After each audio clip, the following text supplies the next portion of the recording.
Hello, can you hear me?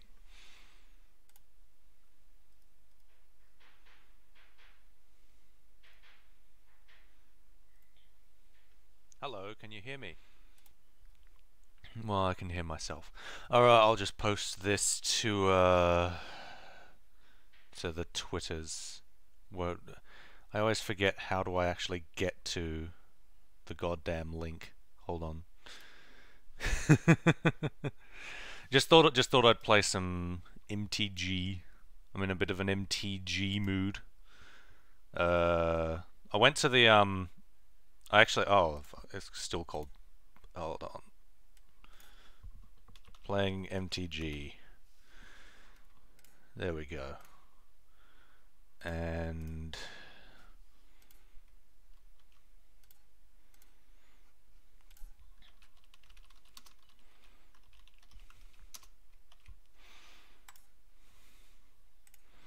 there we go. Alright, how is everyone?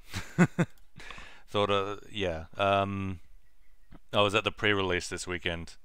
Unfortunately, I made the mistake of using the free thingamajig for a sealed event for as soon as I got home, because I had a blast. I opened 3 Shocklands. What colors do I like to play? I like to play blue, obviously, and red.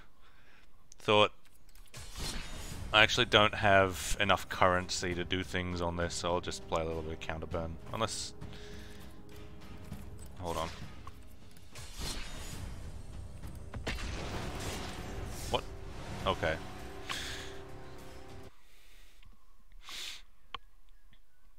I don't. They recently did a account wipe, so a collection reset essentially, and yeah, the only deck I can make now is Counterburn. I didn't have that many decks beforehand. I had like a blue-white control one because they gave a bit of cards. I'll keep this.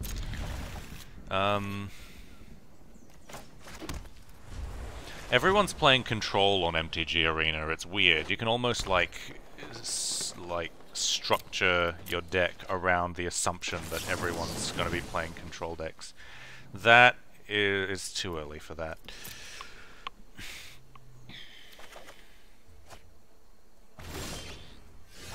Alright, well, Steam Vents. I'll pay 2 life. I'll play Goblin Electromancer on turn 2. Why not?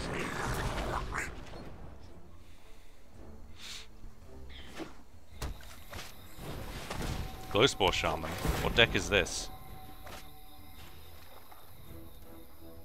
Oh, he hit lands. There's an Overgrown Tomb in there. He opted not to put a land back on his deck, so that tells me something. I can cast multiple things, so I'm just going to play a tap land and pass. You lost your zombies deck. Thanks, guy with good taste. Don't know why you enjoy my videos if you think that I have good taste.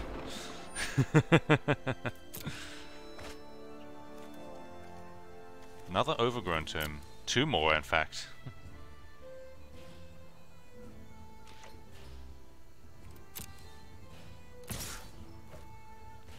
I have 2 shocks, but I mean, I guess I might as well just...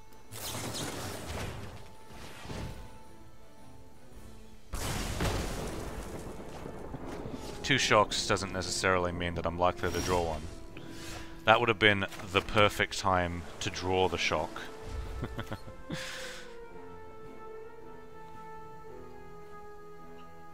What is he thinking of? What casts for 1 black or green that he would even be thinking of casting here? I see.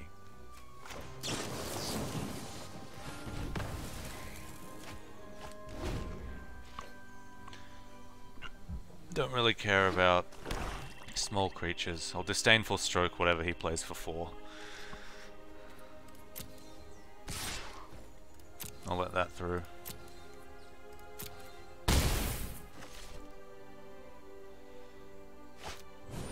Oh, that's getting counted.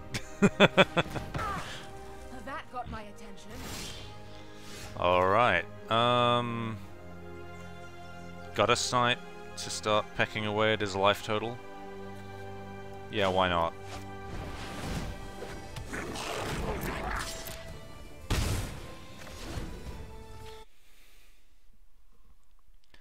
Never been into playing card games, but watching them is fascinating. Ooh.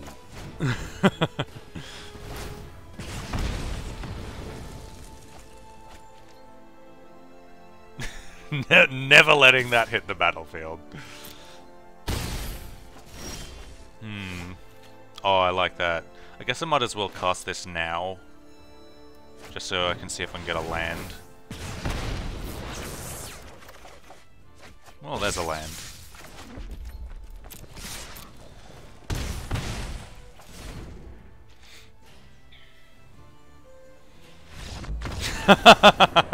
Oh well.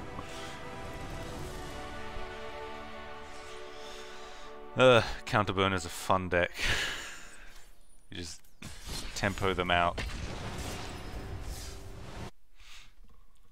Magic the Gathering is up there with my favorite card games. I enjoy Gwent, I enjoy Codex, Yomi, Poker sometimes, very rarely, although I never play for very high stakes. A really good way to spend your time, in my opinion, is get a bunch of friends together for a poker game and just make it low stakes, so like just a $5 or a $10 buy-in. But then I'm keeping this. But then whoever wins everyone's money has to buy everyone drinks. Oh, this looks like an aggro deck. My hand might be too slow.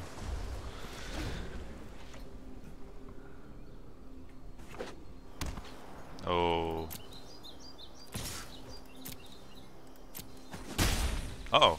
No turn 2 play? Sure. Shock? If it's an aggro deck, I guess I could use a shock.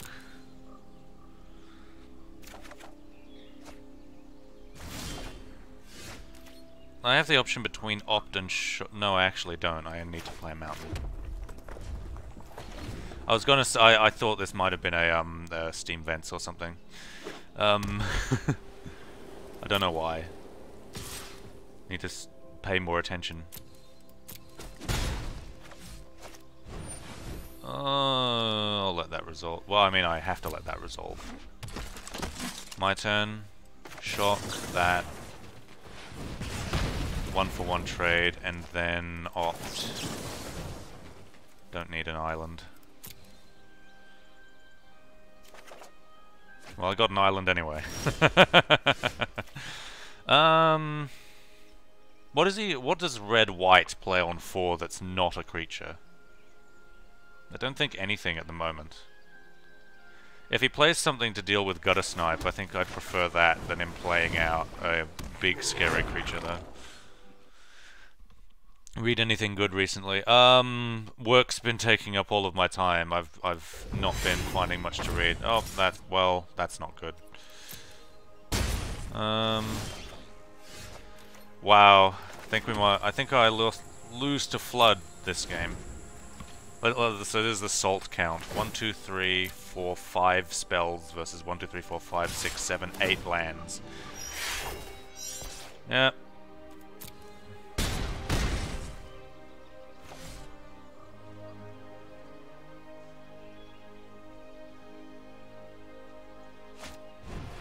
Legion Warboss.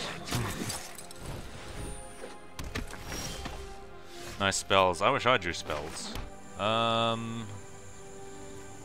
This is not enough to kill Aurelia. What would I kill with this even? Legion Warboss, I guess. I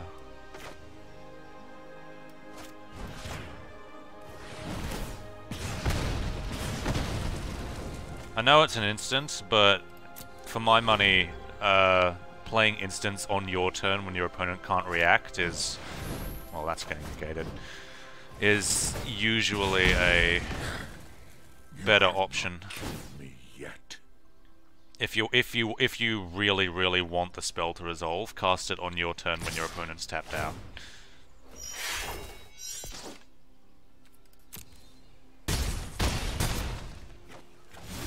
It's fine. Ah. Alright.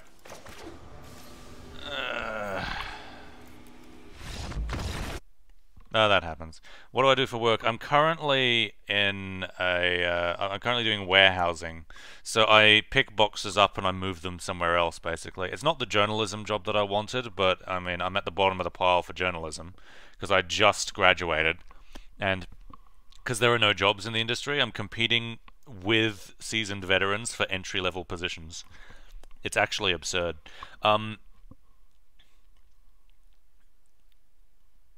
Can you make a video on the show Technolize? I wanted to watch that, but I couldn't find a place that actually hosted it.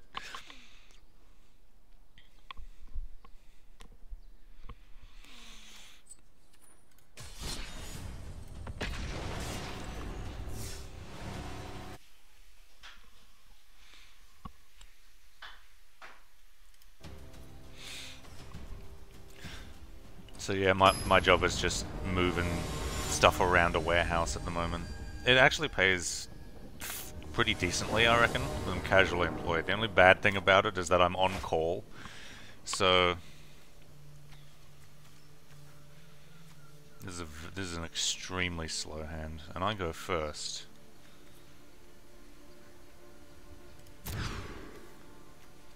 Oh my god, this is even worse.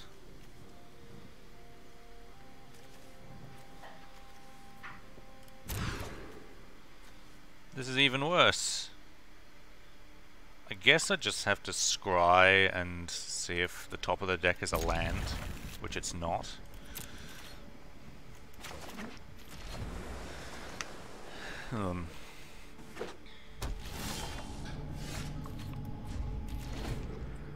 Wait, what could I do for 1 mana? The game required... Okay. Well, at least I have some time. Here we go.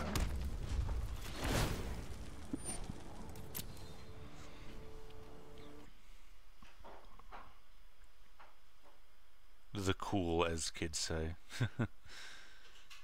It's on Funimation? I don't know why, but I've tried to watch it on Crunchyroll first. I was like, does Technolize exist on Crunchyroll? Because I had a thing at the time. Well...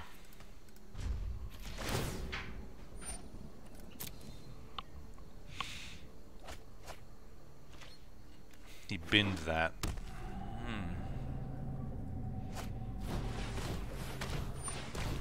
Well, I can deal with that, I guess.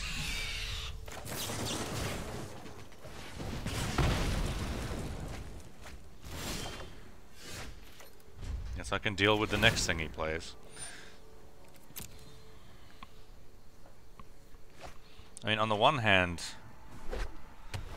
I'm drawing no lands, but I do have an answer for what he would do. I don't have an answer for a hexproof guy.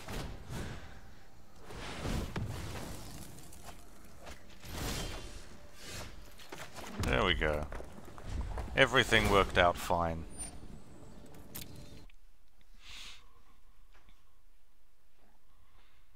What game is it? This is Magic the Gathering. Pretty decent game. Why is this just in decks? I don't know. Okay. There we go. Everything worked out in the end.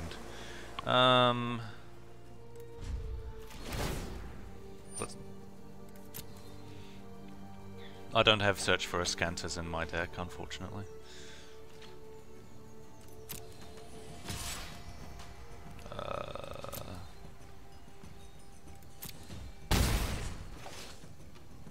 My turn.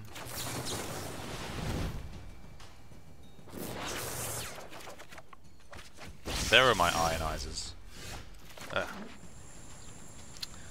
Guess I'm passing. This can trade with the Night Veiled Predator now, but it costs 4, so resolving it is going to be a bitch. What would I discard to Chemster's Insight? I guess a Lightning Strike? I don't really need that, because that has hexproof. Guess I'm not blocking. Damage. Hand filtering. Oh, is he missing land drops now too? That's interesting.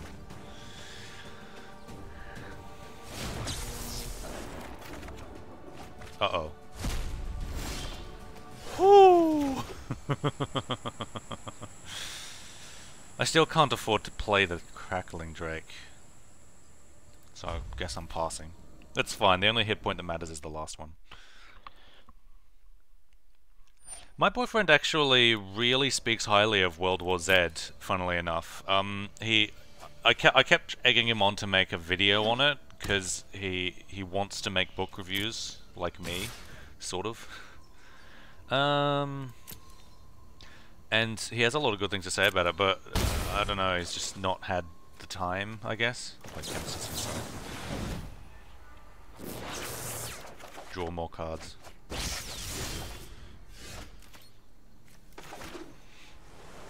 Alright, I guess I'm gonna try and resolve this. Excellent. Did he bin an island last time it was on top? Okay. He's about to try and kill this. Cast down. Guess I'm gonna negate that.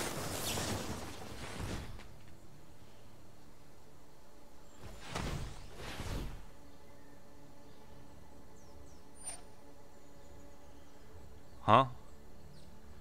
Tap 2 mana and then pass priority? Okay.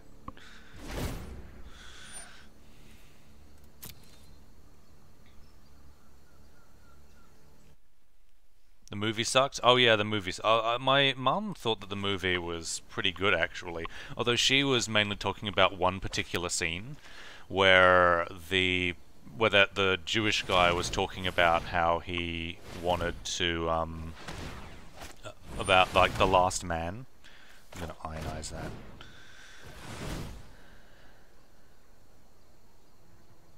I hope he taps out. Oh, okay. First blood.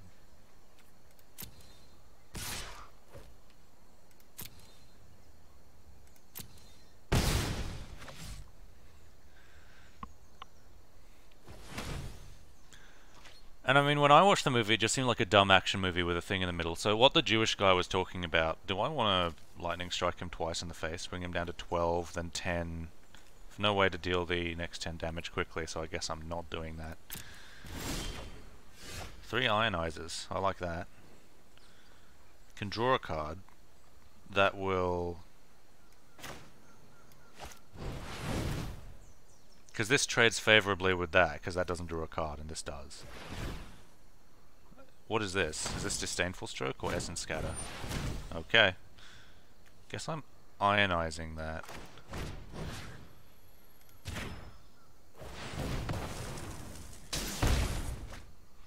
Draw a card. Please be a land. It's not. Well, that's still pretty good.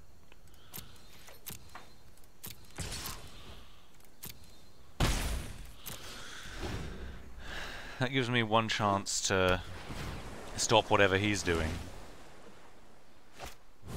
Cast down. Oh, he's got another 5. He's got another 6 open mana. I guess if I want him to use a counter spell, I should make him use it. So I can get out the second Crackling Drake if I need to.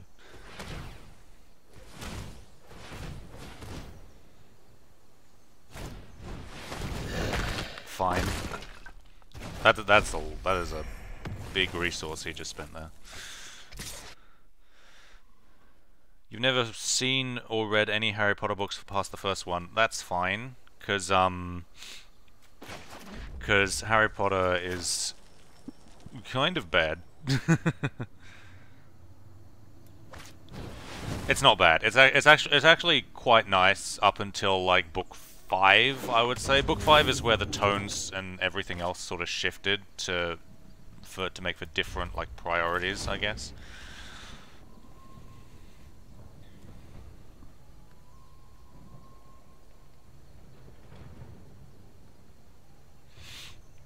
What was I going to say? The 10th man scene from the World War Z movie. That actually wasn't in the book, but it was basically like this guy saying that in the Jewish thing,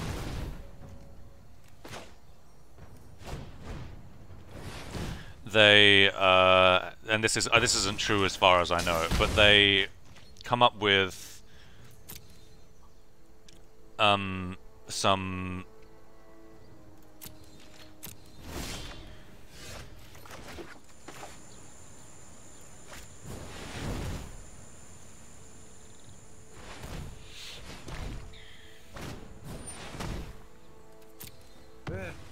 You're good. Not as good as me, but... so I can't talk and game at the same time. This is why I'm not a streamer. Maybe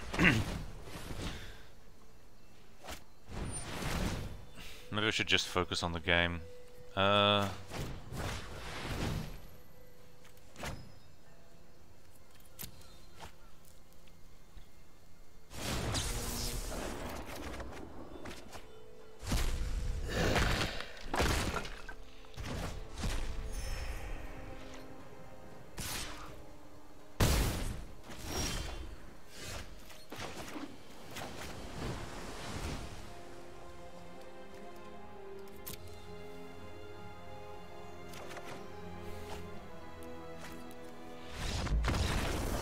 Alright.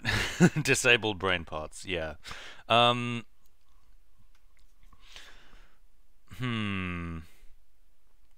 So the the 10th man scene is basically he's like there's a council of 10 people, and if 9 of them unanimously agree about something, the 10th one must disagree because the other 9 people might be wrong, and 10 people unanimously being wrong is a disaster. So the 10th man must be the one who disagrees and must partake on his own like endeavors under the assumption that the other 9 are wrong, but for the benefit of the council's interests or whatever. So it's basically like illustrating the value of having a diverse set of ideas. And my mum really liked that scene in the movie, and she made me watch the movie, and I was just like, well, okay, that's a nice idea, I guess, but they just explain that in dialogue, and then the rest of the movie is just some dumb action thing. And then she was like, yeah, you know, but my boyfriend says really good things about the book. Like, he says that there's apparently a story about a weeaboo who goes to Japan, and by the end of it, he's like this sword-swinging lone warrior, Ronin, because you know, society crumbling forces him to man up. So, mentioned in passing, it might have been mentioned in the book. I don't know. I haven't read it. My boyfriend has given me like the down low on that. Basically, I still got Thomas Pynchon's Inherent Vice sitting on my desk, even though I'm halfway through it and haven't picked it up in ages. I keep swapping between the books I'm reading. So I swapped from Inherent Vice to Slaughterhouse-Five by Kurt Vonnegut. That one I actually did finish. That's a really, really interesting book because it's the framing of the narrator is that the character goes back and forward in time. So you know how in a lot of movies, if you have two, like an A story and a B story that are like taking place at different times, the camera will just kind of like cut from one time to another without explanation. Well, in this book, they do something similar, but the explanation is that the main character themselves has become like cut off from normal timeline. So what happens is that the perspective cuts back and forth between future, present, and past scenes, and the way that it's actually the main character like flickering between different times. And he becomes so accustomed to it that at some point he predicts his own death, but then does nothing to prevent it because he knows he's just going to go back in time and become alive again anyway. So it's like it's actually quite an interesting one. I don't know if I actually keep this because I can draw blue mana out of my deck, and that sort of like turns on my hand, and I have a lightning strike if he has any early game plays. But if I don't have any blue mana on the table, he's more inclined to try and do things. He goes first though, so I have a higher chance of drawing out a mountain, or drawing out an island when I need one. I have one additional chance. But I can't just restock my hand through the extra card draw from Mulligan. I guess I'm gonna Mulligan. course. Alright, that's a keeper. That's a keeper.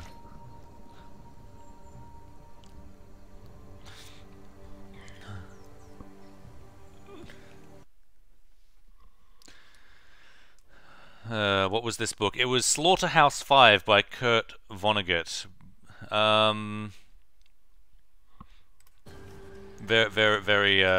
Very good book. I'm gonna play Steam Vents Untapped.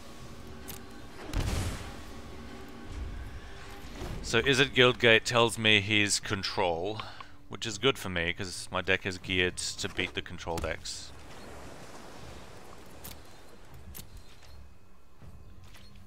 Guess I'll take my turn. Opt. Banefire. I have 2 of these in the deck. I only need 1, so I'll send the other to the bottom. I like to see extra islands. So I have nothing to do this turn because he's not going to cast a 4 mana spell with 3 mana. So Disdainful Stroke is currently sitting pretty. Yeah, I'll just shock that, I guess.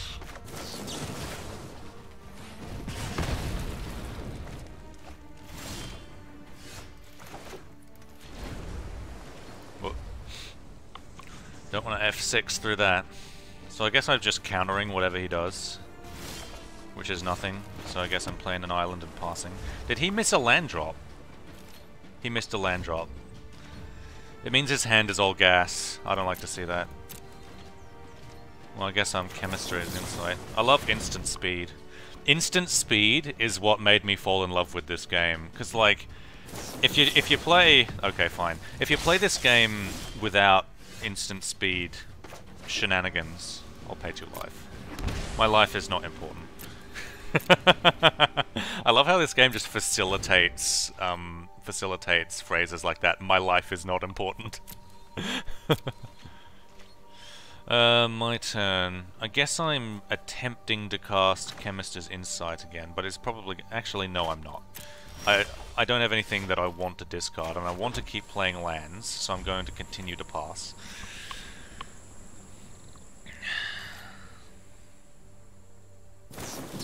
Lightning Strike, fine. I mean, if he's under the assumption that he's just going to draw another land, then...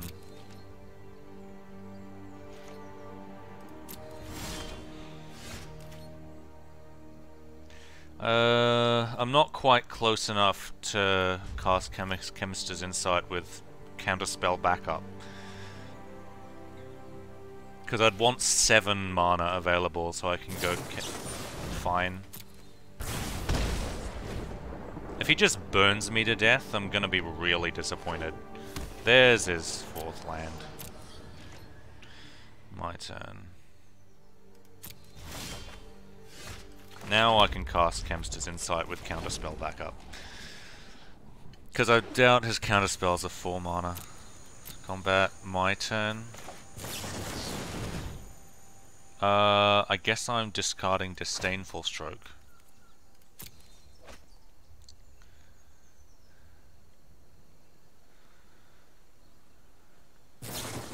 Sinister Sabotage, Ionize. Why would you be running Sinister Sabotage over Ionize? Ionize is just better. Alright, more blue mana, pass the turn. I guess it's not incorrect to use Lightning Strike to hit face. That's getting Disdainful Stroked. You'll burn for that.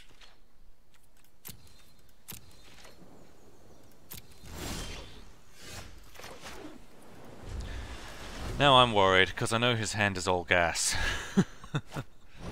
Ral, I'm not letting that resolve. Where's my Ral? I have 1 copy in the deck. The idea being... Guess I'll play this. Draw a card.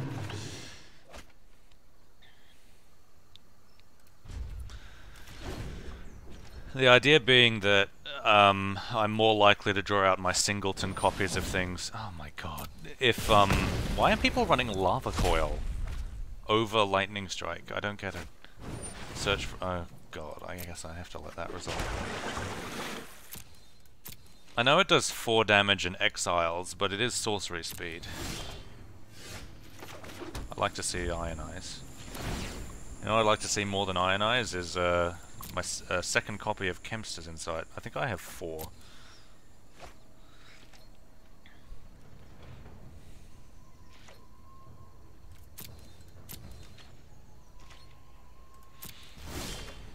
Reason I'm not just playing Lightning Strike is because I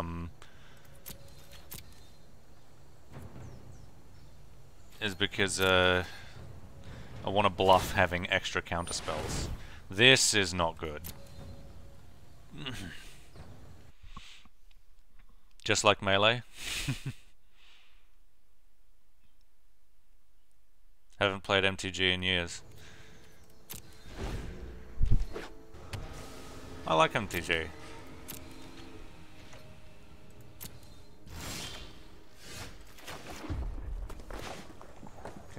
Guess I don't want him to draw additional cards. I know he. Why did I do that when I know he has Disdainful Stroke?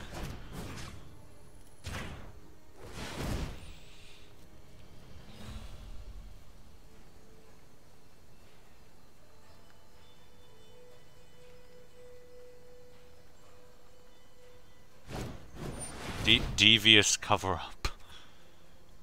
People are playing devious cover-up. Okay.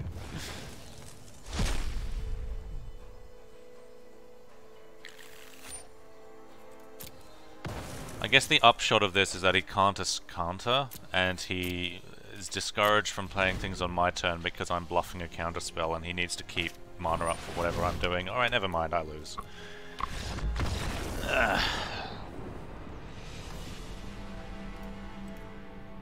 I think I drew too many lands that game, which is weird to say when you're playing a control deck. I kind of want to play, competitive constructed, but what is that? For some reason, none of these events actually, like... none of the events that they are showing off have, sideboard... What? Oh, okay. Because I wanna do sideboards. Oh god, there's my last 1,000 gold. Who cares?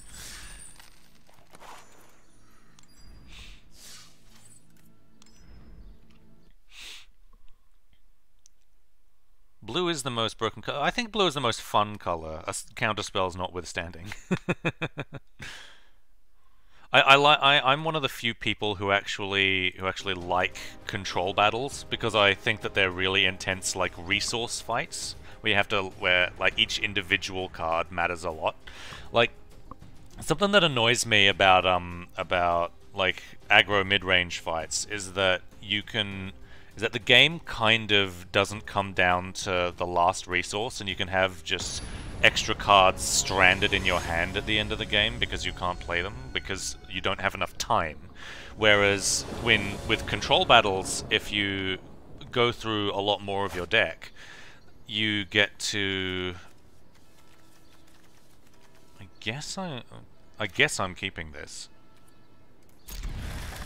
You get to use a lot more of your available cards, and there's a lot more like long-term planning to it. Oh dear. Well, I guess he's playing a turn 3 thing on turn 2. Thanks, green. No, he's not. It's just finding a land.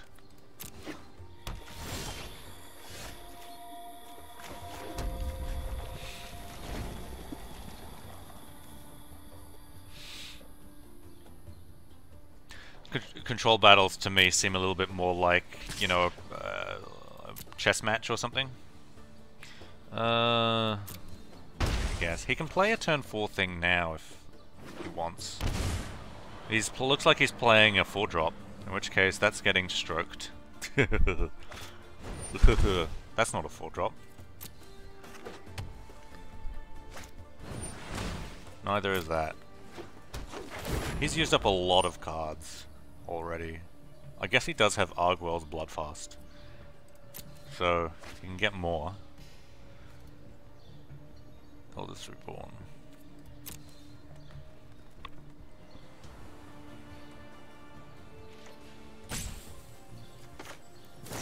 Guess I'm killing that.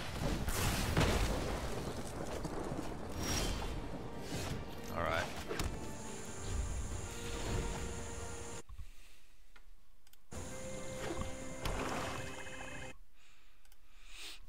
Given the variety that there is, it's dumb that control decks are pretty much only weak to control decks. Control decks aren't only weak to control decks, they are actually weak to aggro as well.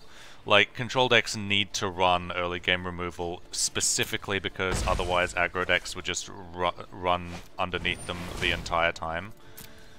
I guess I want to strike that. I guess I can wait and see.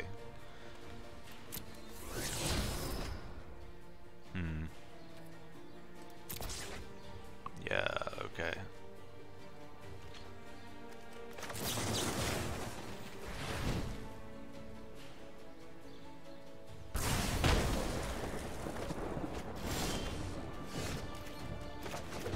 There's more like it.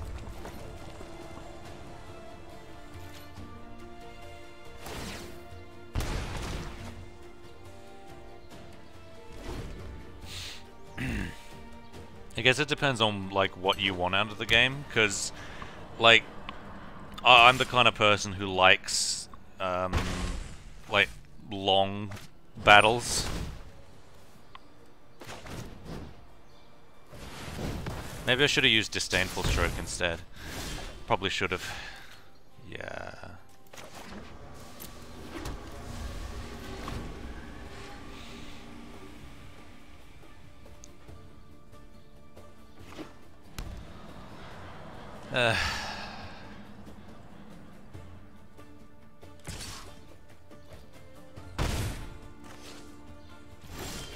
Alright.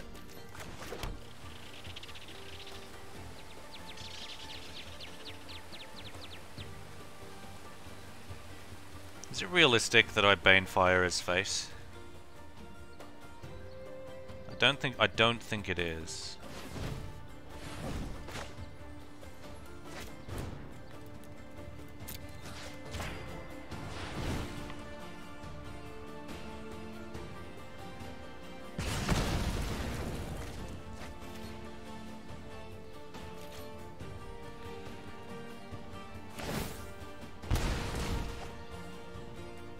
I mean, I have more burn in my deck.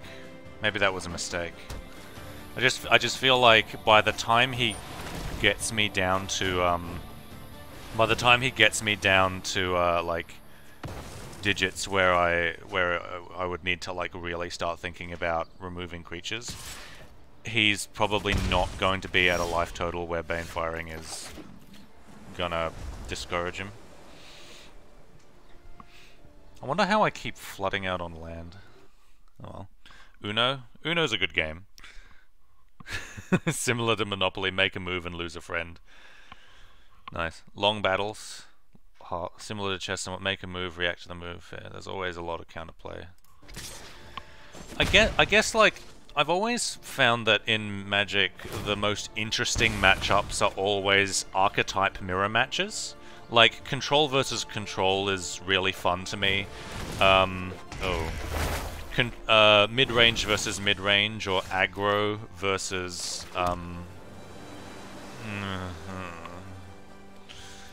or aggro versus aggro is interesting, because it means that you kind of have to position yourself around doing things that you don't normally do. But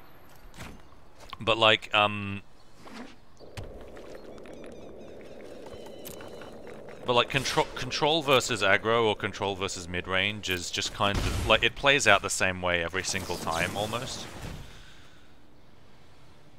Oh my god, so many lands. Watch me draw another land right now. And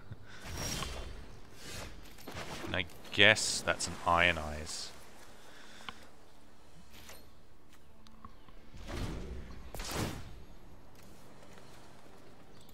He's putting the Nullhide Ferox onto the battlefield.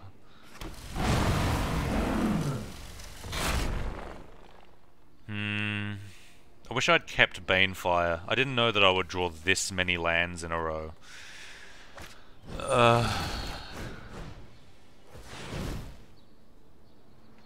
Well, I can always just grab the second Banefire off the top of the deck and win that way. Kemster's Insight.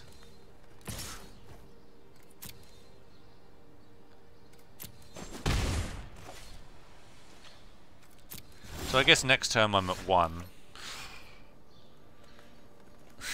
You can't cast non-creature spells. Oh dear.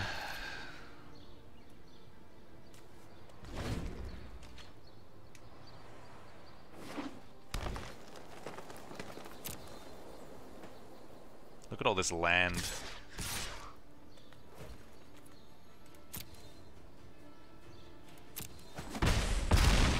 It's fine. I can still win from here. I mean, I can't do anything about that.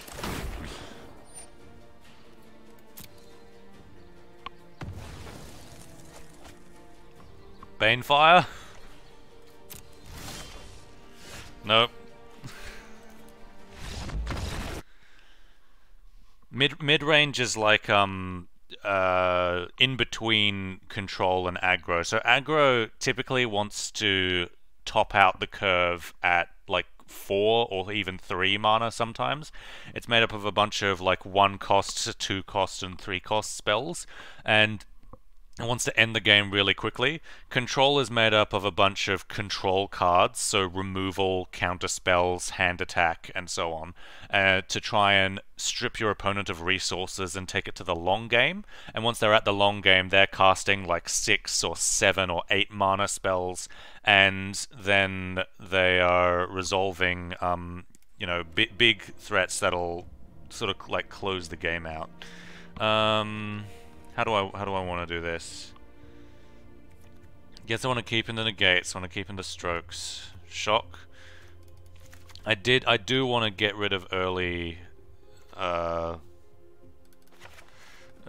I don't think I saw many targets. Well, many good targets for Lightning Strike. Goblin Electromancer is not going to help. Ral, is it Viceroy? 1 extra copy. Do I want... is Niv Mizzet real... This Niv Mizzet is really more of an anti-control card, I guess. So, I mean, River's Rebuke is a way to get rid of his things. So I guess I'm playing that. Let's go with that.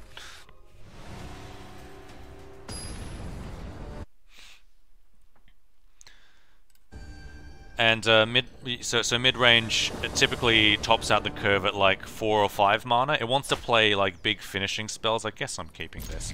And it also wants to do like gross things with like, you know, just value cards.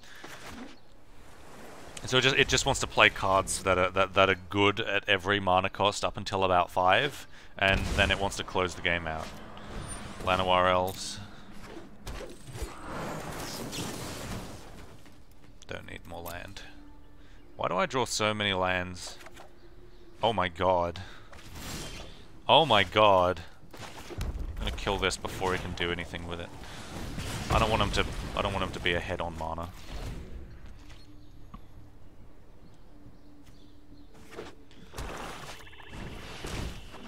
Fine.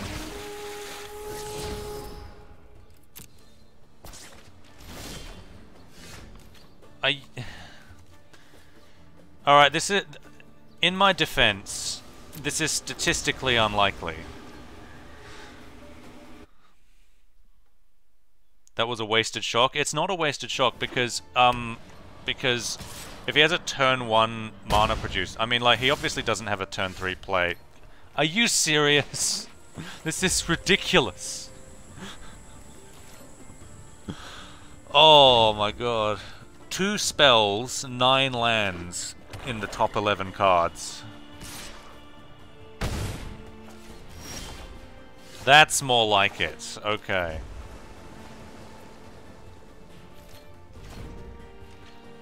getting beaten down for 3 per turn though. Not playing anything. Kempster's in sight.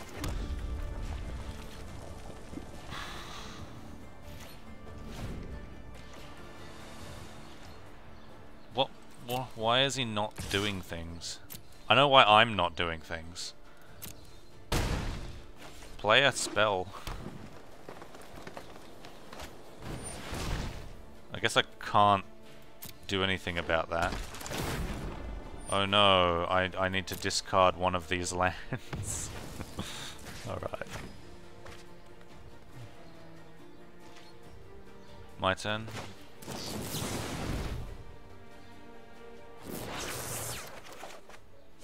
Finally. 2 Banefires. I mean, this is what cost me the game last game, but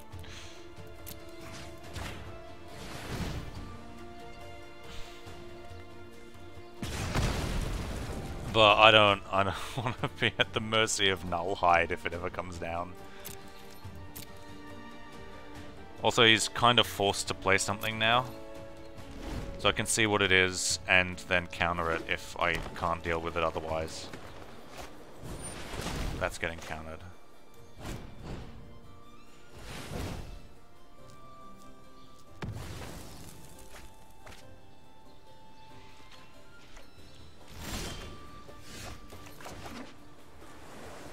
Well, this is my get out of jail free card, I guess. I did put it in the deck to deal with Nullhide. Right, so what's this?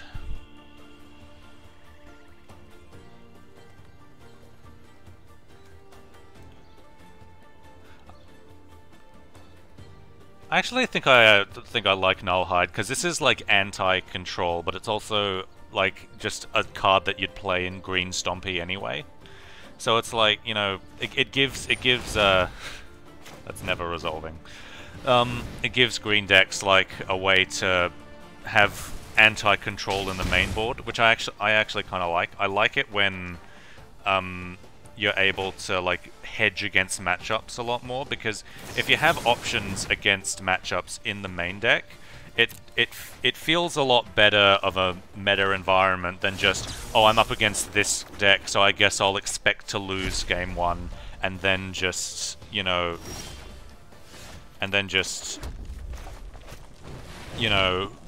just see if I can win from the sideboard. Draw a card. I like this. Okay.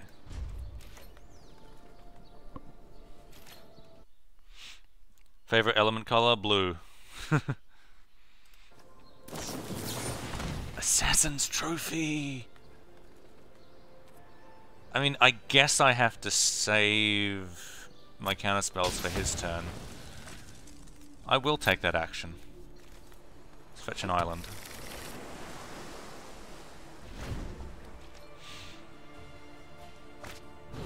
Doom Whisperer...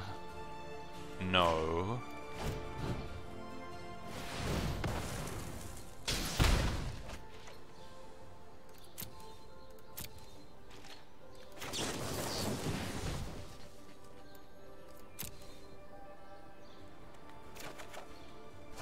Lightning Strike?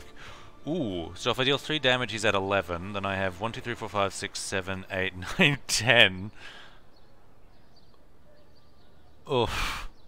Actually, I actually don't have the damage yet. I don't have the damage yet. Oh, I would have had the damage! Well, I have the damage now. Guess I'm passing.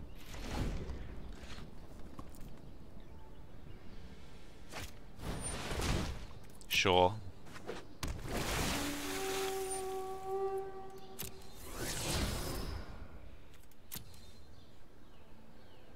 Huh. Okay. Guess that's staying on top.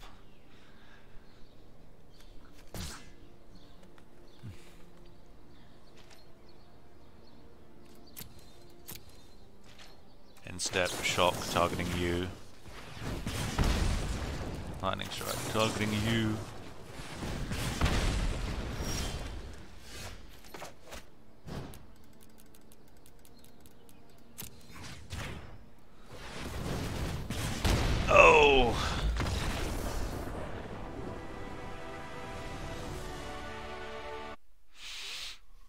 That went well.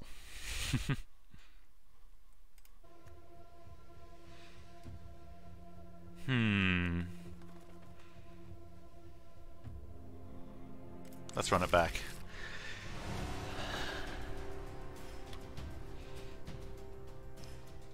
Well, he's taking his time. That probably means he's thinking about actually like swapping some cards.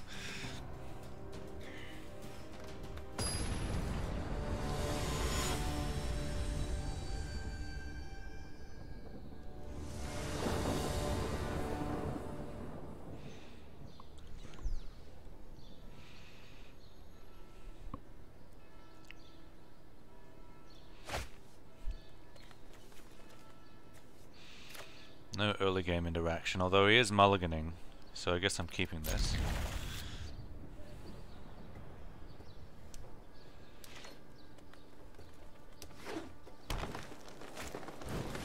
Three games in a row, Llanowar Elves on turn 1. I haven't seen... what is that card?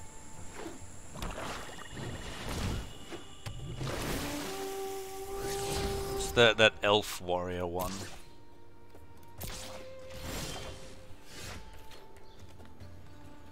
Well, that's unfortunate.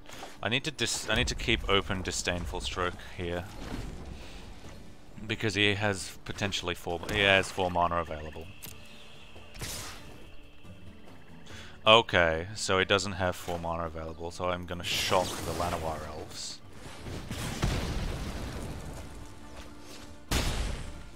Fine.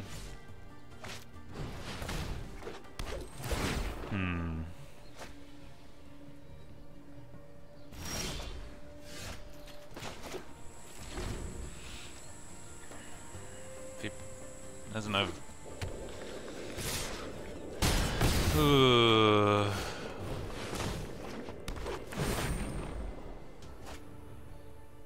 I mean, it's just an aggressive draw, I guess.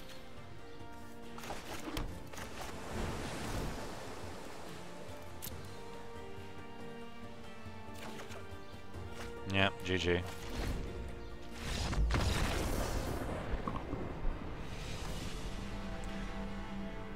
He had an aggressive draw. I kept a hand with no early game interaction, under the assumption that he wouldn't find Llanowar Elves on turn 1 for the 3rd game in a row, but he did.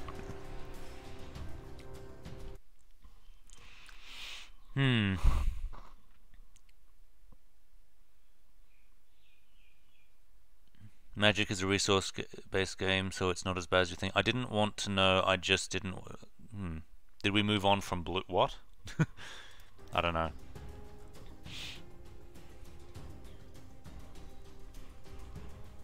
I feel like playing some sealed, which I might if I just lose the next match.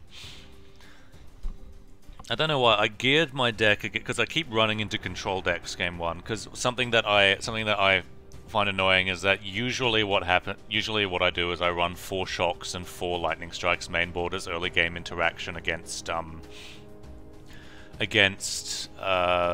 minion based decks, but I keep running into control decks and then just have shocks and lightning strikes just sitting pretty in my hand. So instead of running that, I actually cut 2 lightning strikes and also cut some early minions like Goblin Electromancers, which can trade if I need them to, for extra counter spells for the late game. Let's re-queue. But as soon as I did that, I swear this happens to me every single time I play one of these games, is that as soon as I gear my main deck towards a specific matchup, I just never run into the matchup and run into everything else instead.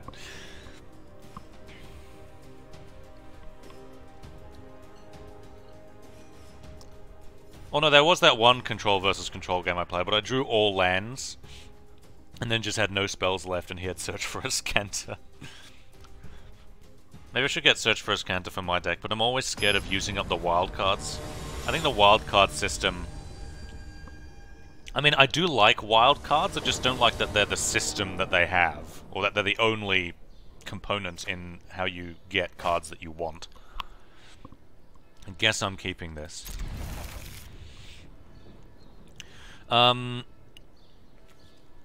Because like the thing that bugs me is that what is the thing that bugs me? Well, the thing that bugs me is that it always feels really hard to get like just a few good decks in all of these games, except for Gwent. Like, I'm actually a little bit scared of Gwent Homecoming, specifically because Gwent in its current form, it's really easy to get multiple good decks because there's a hard cap on how many gold cards you can run and silver cards that you can run. So and also decks only have 25 cards in Gwent, whereas in Hearthstone you need 30, and also there's no hard cap on how many legendaries that you run or how many rares that you run. So good decks can end up being like really expensive resource-wise. What's my opponent doing? But in Gwent, most of the expensive decks are just because there's a lot of rares, because, you know, bronze cards, you can have 3 copies, but they can be rare or common. So I have a lot of decks in Gwent, and Gwent Homecoming, what scares me is that they're taking off the cap on how many gold cards you're allowed to have. So you can run a deck that's just entirely gold cards if you want, and the only drawback for gold cards is that you can only have 1 copy of them in your deck. Similar to Hearthstone, where you can only have 1 legendary in your deck. The Watery Grave. Guess I'll make him play a thing. And Hearthstone's model has always been kind of bad to me because they make legendaries. Like, the reason why legendaries are you're only allowed to use. Shit. He might take Banefire, because that's the only thing that he wouldn't be able to counter.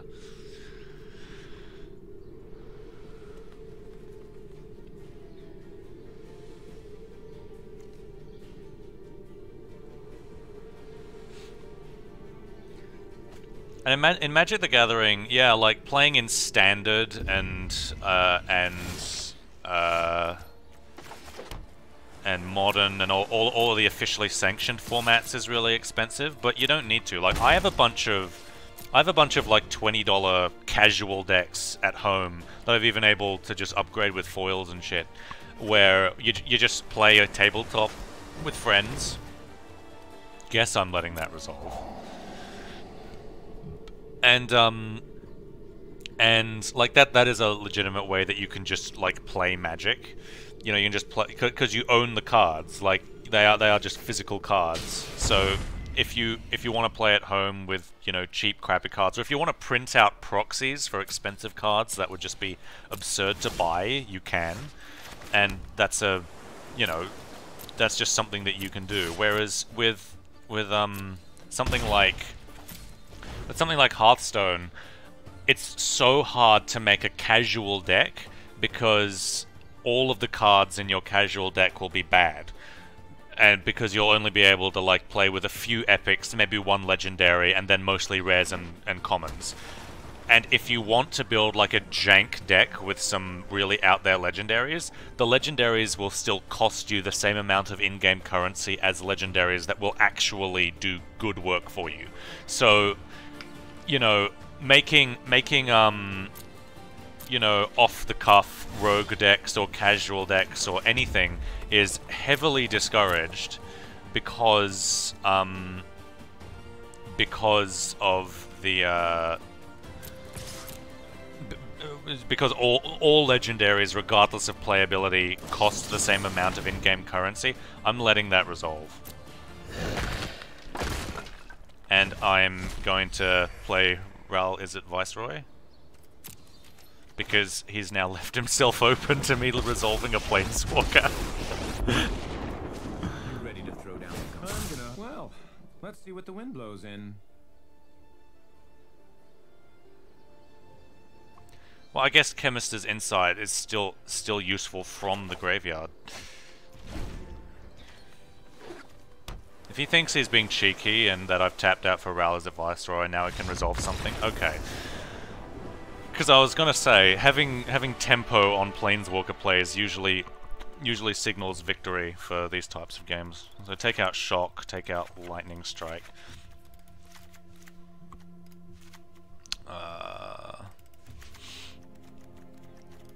Don't think do I need... Yeah, I'll need a fifth. I'll need the fifth. Enigma Drake is my 5th copy of Crackling Drake. Guess I'll keep Essence Scatter, Disdainful Stroke, Negate. I need 2 more negates, I guess. Guess I'll take out Disdainful Stroke. Throw in Negate. Do I want 1 more copy of Gutter Snipe? I don't think I do. Dream Eater I actually want to bring in again. I'll take out Gutter Snipe, I'll bring in Dream Eater. Reason I'm bringing in Dream Eater is because it's a creature spell that I can resolve on his turn. So this ought to be interesting. Mothman is dead. Neat. I don't know why I saw the dead. Blue is a song. Blue dubbity dubbity. Is this game going to mirror the physical releases, or is it going to do its own thing? As far as I know, they've tried to make it as identical to the real-life standard experience when you're actually playing the game. So if you like MTG standard gameplay, then this will be good. The only problem with this is that they do rigidly enforce the rules in the engine, but one of the things that people always cite about Magic that makes it worth playing, including me, is that because they are physical cards and that you own them and that you are the ref and the umpire for the game, that this means when you play the game, it's very modular in terms of how you can play it. If he's about to resolve Escanta here, I'm gonna be so sad. What? Okay. I mean, that does nothing at the moment. It's just a 1/3. I did take out Lightning Strikes, didn't I? So I'm actually going to need to find a way to deal with this. I didn't expect him to have Lazav. I don't think I saw Lazav in the last game. He has Dream Eaters. Oh no! Oh no! Okay. Guess I'm doing this. Ionize.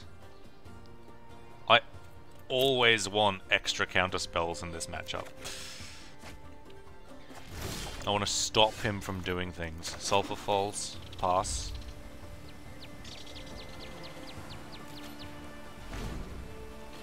I can't believe he has Dream Eaters. Alright.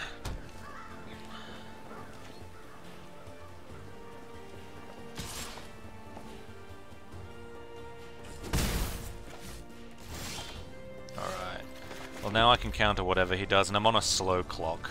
I'm on a 20-turn clock, and I know it. Ugh. Lazav, strict upgrade over Stormcrow, etc., etc. Here's me making all of the Magic the Gathering jokes.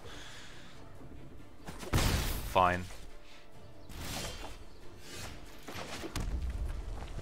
That opt is gonna get used, because I need to find a land. I need to find a land. Watery Grave.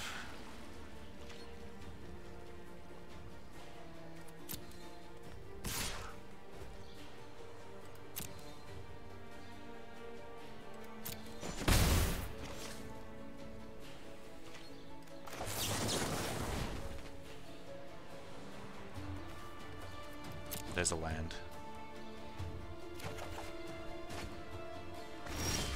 There's another land.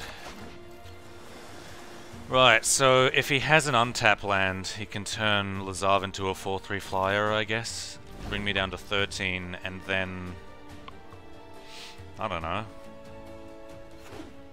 Alright. Then on my turn, I cast Dream Eater, main phase, bounce Lazav.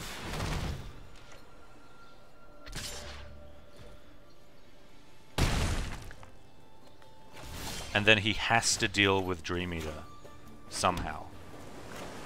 Which means that he won't be able to play Lazav and cast Dream Eater.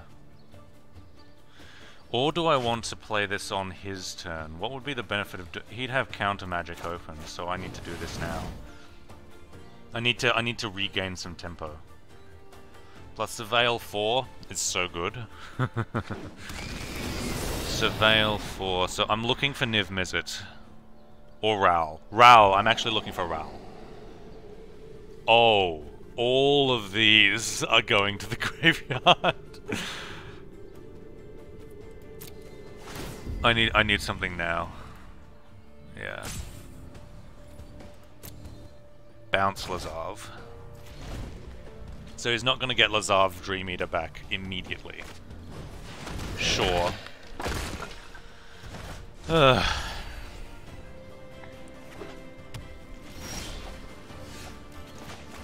Oh, he's given me an opening.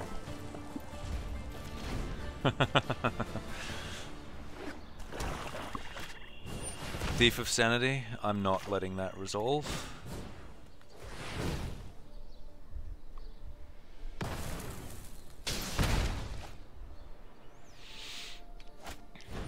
Lazav, I guess I don't want that to resolve either, and he has 3 mana left, so he could either counter this, in which case I get a counter spell out of his hand, or he'll play another thing for 3 mana, which might just be another Lazav, and if he does, then, I mean, I'm getting resources out of his hand either way, and I'll get to play Crackling Drake and hold up a counter spell as well. Negate, that's fine. Lazav's on the table. If he turns it into a Dream Eater, I can just, yeah. Okay. Oh, I just have my Dream Eater. I guess I want him to waste mana. I can afford to do it on his... No, I can't afford to do it on his turn, actually, come to think of it. And the reason is because he... 1, 2, 3, 4, 5, 6, and yeah, he'll have counterspell backup. So I actually want to do it now. Otherwise I lose too much tempo. Assuming that he does, good game. Bin, top, I don't want an Electromancer. Yeah.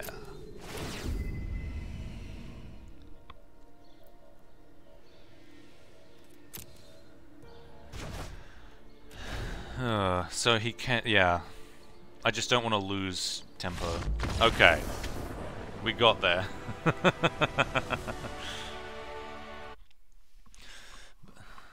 Hi, Kink Fran Petty, I love you too. Or do you do it in the block step? You can do it in the block. I will laugh if this is Dimir aggro. Dimir aggro. I don't know what, like, anything that's running a 6-drop is not an aggro deck. Oh. Sorry, I just saw in my some interesting thing in my Twitter. I'm gonna keep playing this. You guys can keep like just watching and hanging around as long as you want. I just wanted to like, I don't know. I guess I wanted to do some streaming of this. Sorry, I only have one deck to show you, but it's not easy to get decks in this game. Maybe what I should do is like set up like a table somewhere with cameras and then stream Magic that. And just tabletop Magic, because I have a bunch of IRL Magic decks. Because I'm the kind of person who gets paid at work and then takes that money and then buys like $20 casual Magic decks.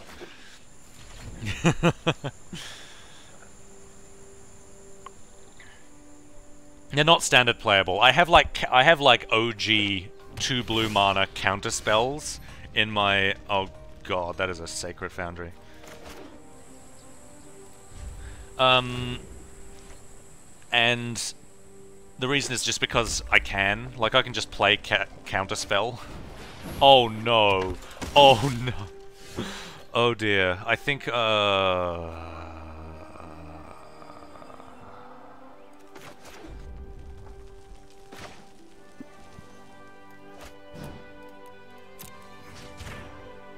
That is dangerous. Oh god, it's Boros aggro. This is gonna be painful. Crackling Drake can be a blocker though. Ooh.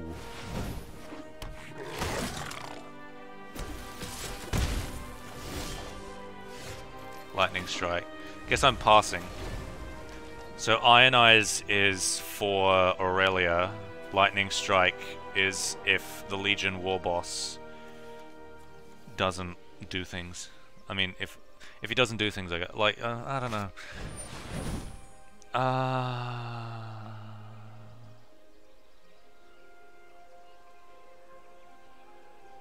I guess I'll let it resolve, and then afterwards I'll strike it.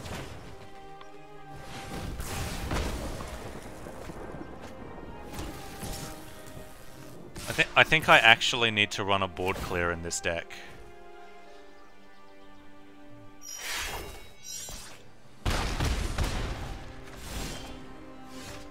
Alright.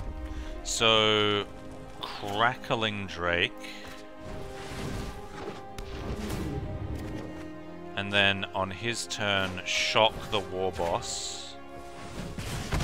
This thing cannot block Aurelia.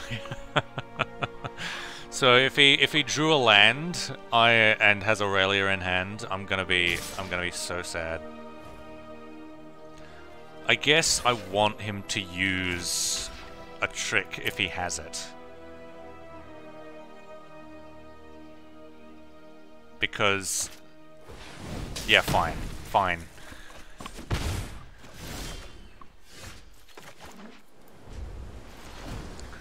Sometimes you have to just force your opponents to have things. Boros Challenger, I can strike that, so I'll let it resolve. Attack. Sure. My turn. Strike that. Opt. Chemist's Insight, yes.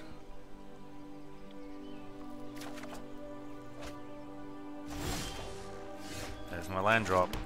So I can cast both of these things. So I will Ionize whatever he does and then play Chemist's Insight. Ugh. Attack. Yep. My turn.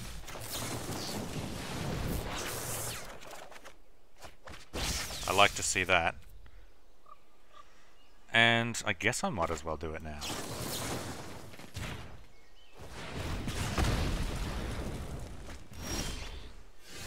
There's my boy.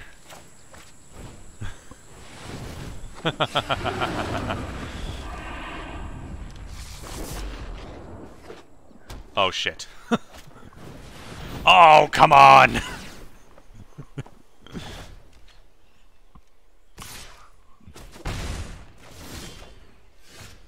Oh well.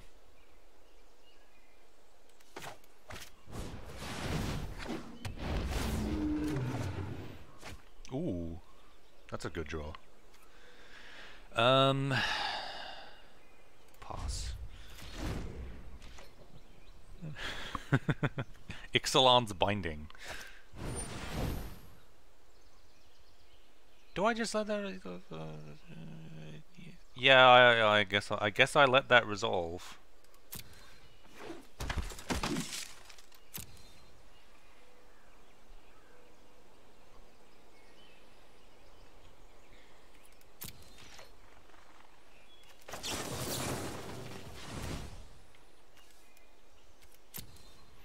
Don't need Disdainful Stroke. I have Ionize. Ooh. Perfect.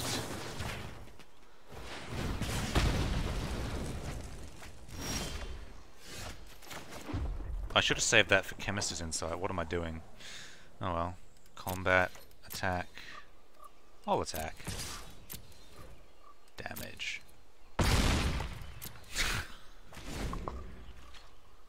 This is my finisher.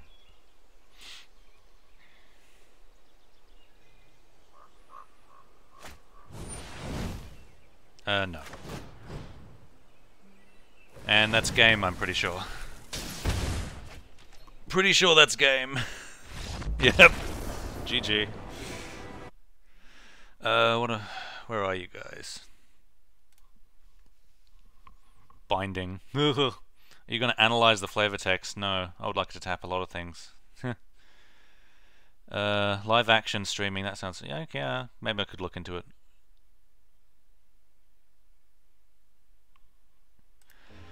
Somebody else has already made a literary analysis of okay, go to the channel Ristic Studies. There is actually a video on flavor text on that channel.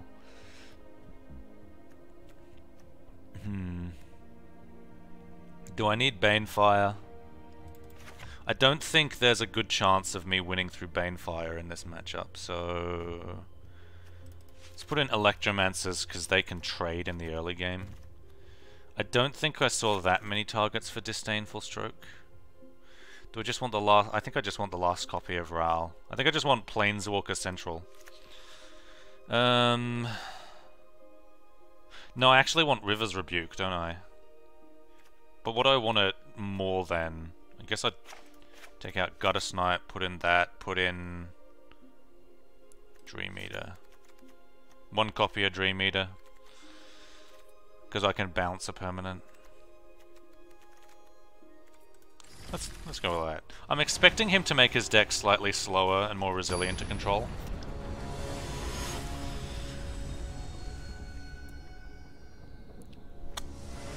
There's a particular way that you play around control decks is that you get tempo in the... Oh. Well, I don't think I want no early interaction. This is against a control deck. I would keep this hand, but I need. I guess Goblin Electromancer is early game interaction. So he gets to scry, and then I get to scry.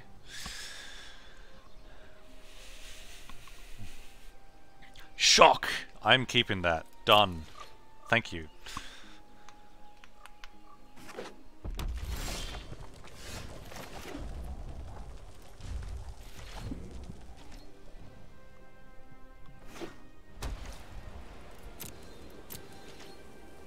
Huh? I mean, I guess I'll take my victories where I can find them. I'm gonna play a... Yeah, I'll play it this turn so that Kempster's Insight can potentially be played on turn 3 if he doesn't have a play of his own. On his turn 4. Oh! Fine. I can shock that and lightning strike the other one. It is a 2-for-1, but... yeah.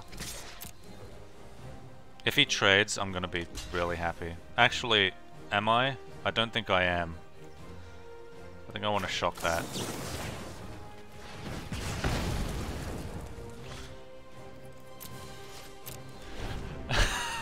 I need to be more decisive, I think.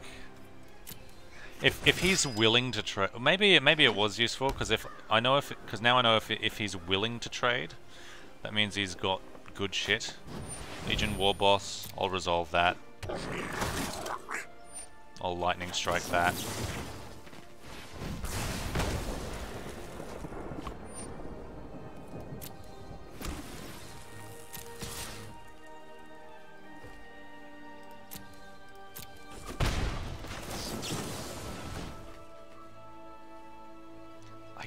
Guess so.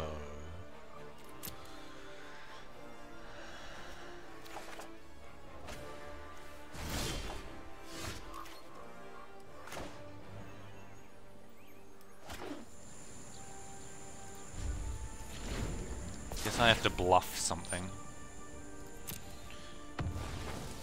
I'm at a pretty healthy life total for a Boros deck turn 5. I mean, I'm at a pretty healthy life total for any deck. Yeah, guess he's attacking with that. Do I want to just... No, I don't. I want to save resources.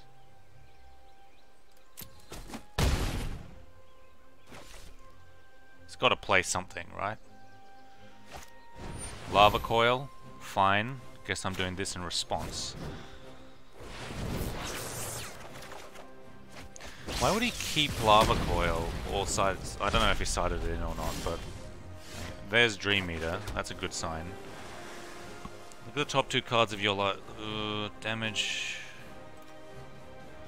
And I guess I can use Ral to kill this, and then that won't be able to bring him down to 0. Or what's more valuable? Every problem has a solution. Let's start by taking you out of the equation. Yeah, Ral, thanks. What's more valuable? Drawing a card. I guess I have Chemster's Insight for draw a card. I guess I do want to take resources off his board. Because I have inevitability, so all I need to do is slow him down.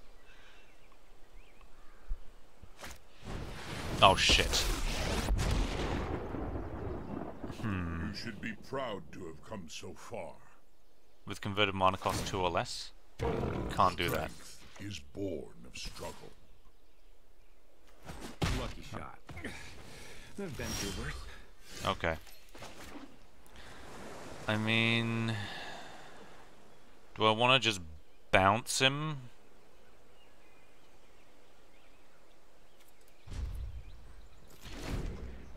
I want to see what he does first.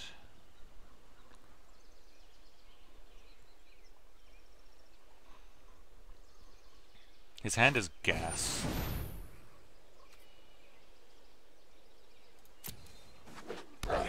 So he's going to activate Ajani, and then I shock this, and then Chemster's Insight discarding Goblin Electromancer.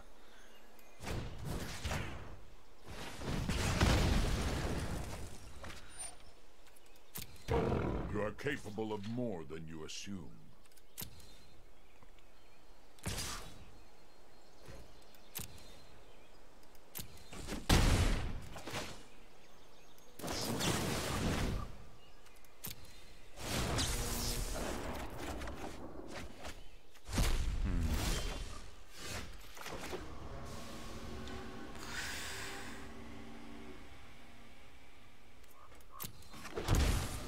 Wait, that was a mistake.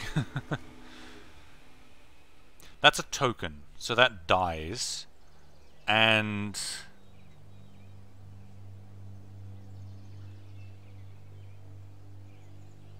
I guess I don't want Ajani to get to Emblem, but I have another turn to do so. I'm gonna pass.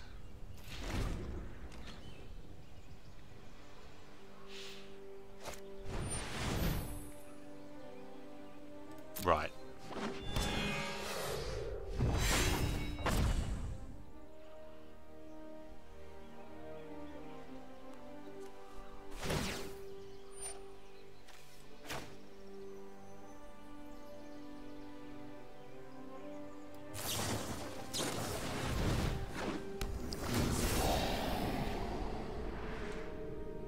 Yeah. Yes.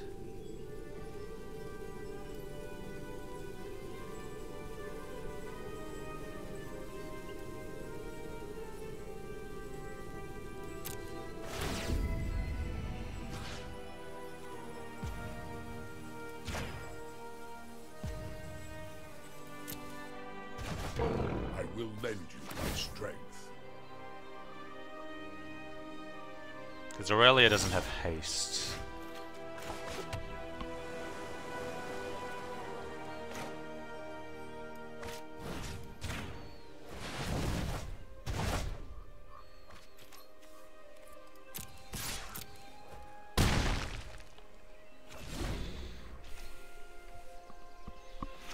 What does he play first?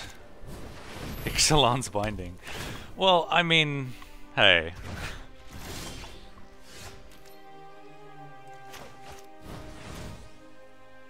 Done. I'll take it.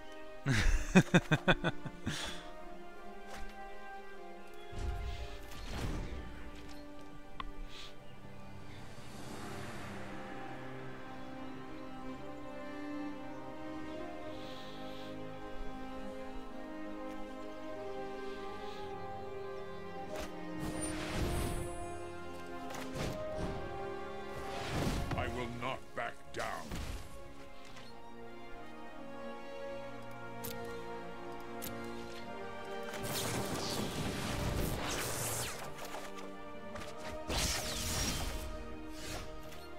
Hmm.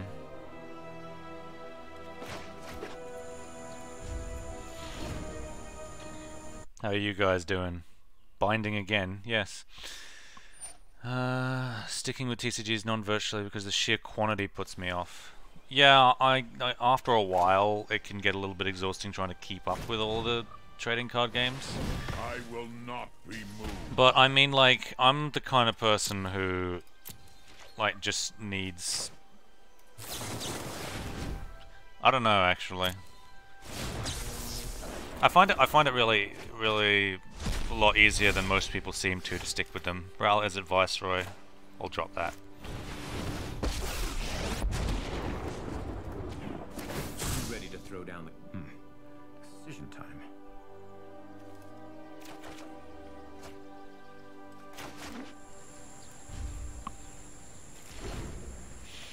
Ionize Aurelia, or whatever else he plays. Guess I'm letting that resolve.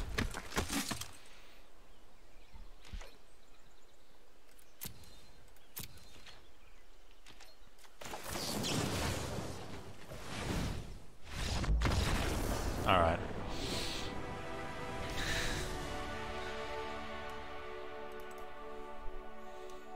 Man, Dream Eater did some work. So did River's Rebuke, actually. Does Cuckoo play Commander format? No, good Commander decks are expensive. I prefer just to play head-to-head casual. But like Commander decks, if you want them to be any good, you need all these artifacts like Sol Ring and fetch lands and everything. Guess I'm keeping this. And all this jazz that is fancy crap and just tapped. So it's like, oh, more of this. Okay. Please be missing a 3-drop play. Well, guess that's fine.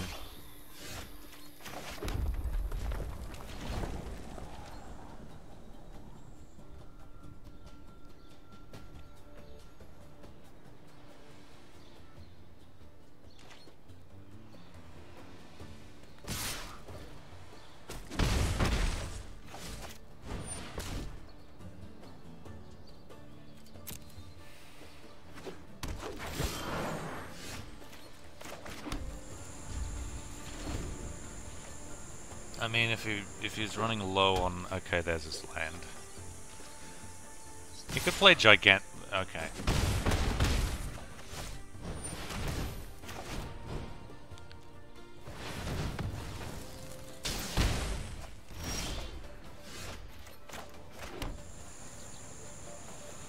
I think I still have to wait.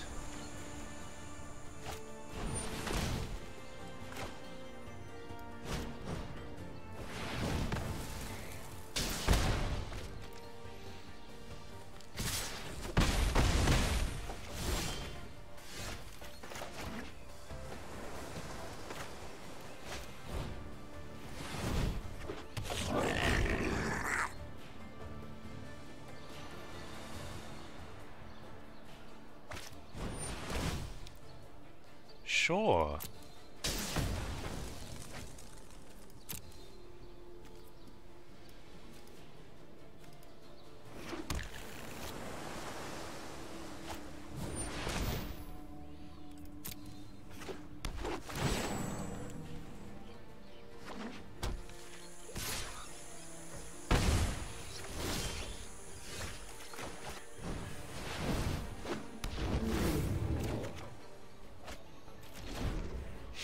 Now I have Counterspell back up.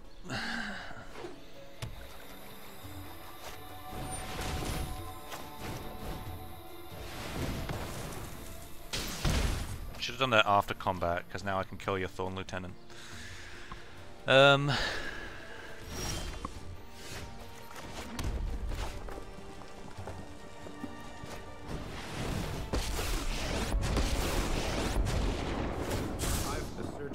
Yep, I'm reckless and unpredictable.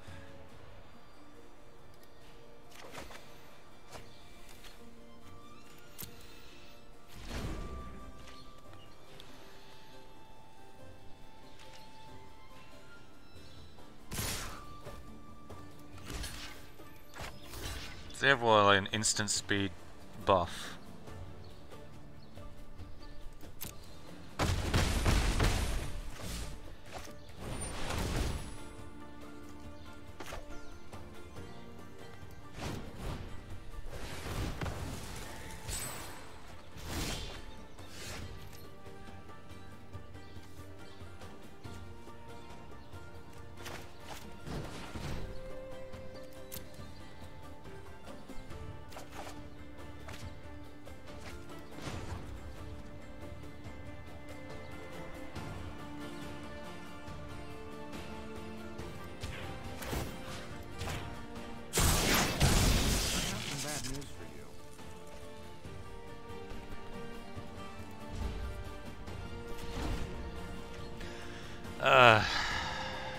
I'm almost out of resources, so I just have to... Oh...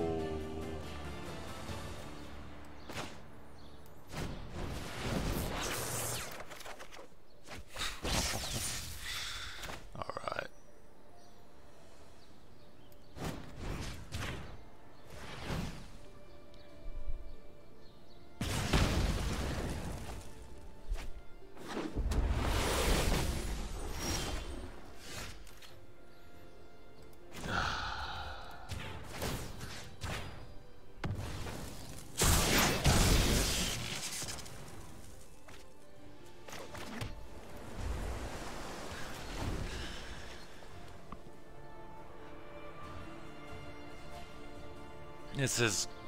Might get a little bit messy. I really miss Glimmer of Genius.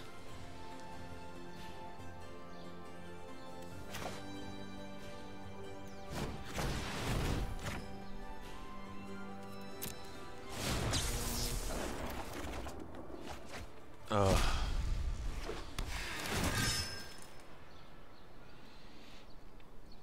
The Glimmer of Genius, you get to look at 4 cards in one card. I guess Chemist's Insider is the same, but you have to pay premium for it. There's Iron Eyes.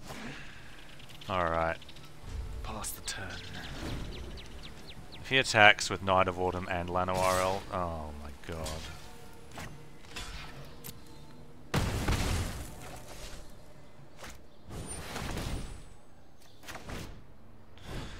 It's fine. I've got several chances to find a thing. That's a thing. I'm pretty sure I have the game locked up now. Those counter spells and just Cackling Dragon. Okay.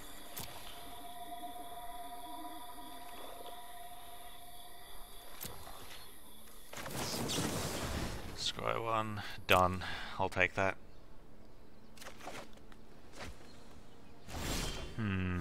Got a snipe? Yes. 1, 2, 3, 4, 5, 6, 7, 8, 9, 10, 11. I can afford to play both.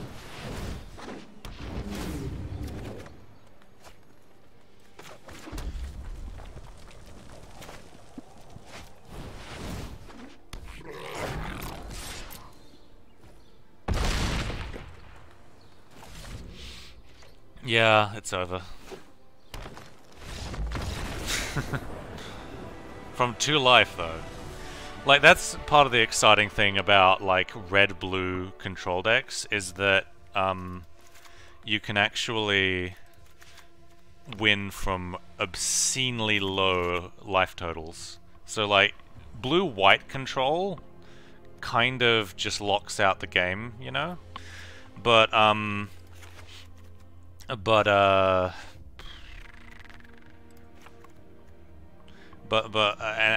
you know, that's what people mainly complain about, is like, oh, it's not fun to play against control decks. But blue-red, it's like, you know, always on the back foot up until like it can stabilize around 1 or 2 life, and then it turns the game around and wins. And I think that's a lot more fun. I think Don't think I want negate, because I think any, like, non-creature spell worth countering is probably going to be 4 or more.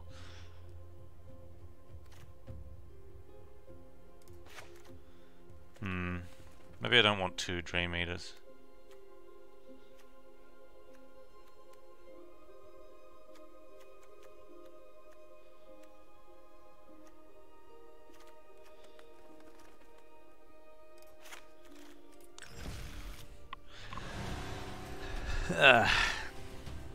What are you guys saying? A win's a wins. The 2-color cost flyer that draws on entry it's basically Baleful Strix. Well, Baleful Strix. What are you guys talking about? Yeah, Baleful Strix is a fun card to play, or at least I think it is, because it's yeah, it's got some Neil's Harm artwork on it, which is always great. I'll keep it. If I'm going second, I have an extra chance to draw my 3rd land. Ral is a Viceroy in the deck, in the hand.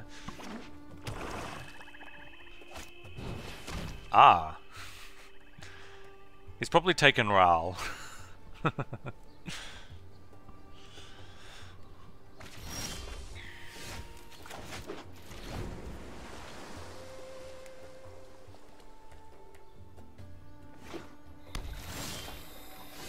Nice.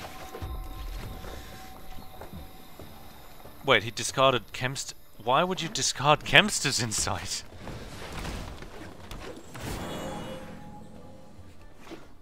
I mean, I guess Disdainful Stroke is my play.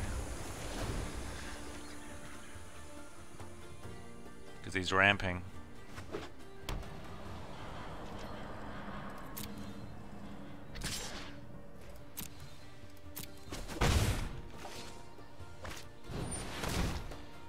Fine.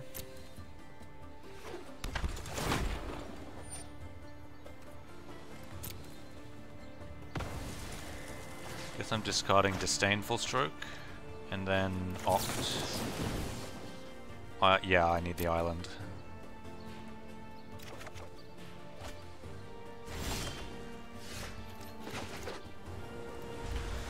Alright, so if he plays something that I can counter, I'll counter it and then shock the Plaguecrafter. I mean, I don't have an opportunity to use Disdainful Stroke anymore, so I think the correct play is probably to Chemster's Insight. I'll see what he does.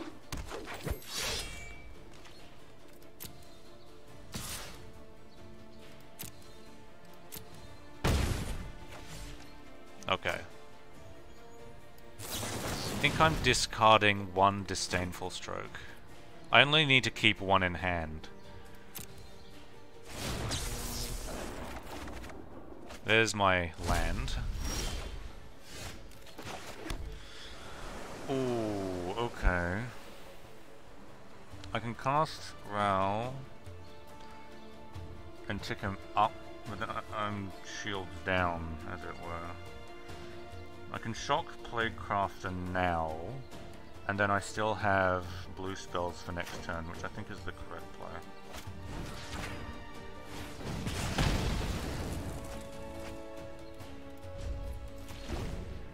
So Disdainful Stroke for something scary, and Opt, just because.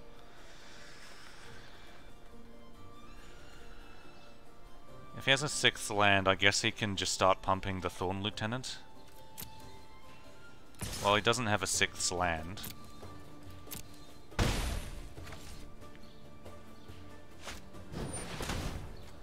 Let's see what I can do about this.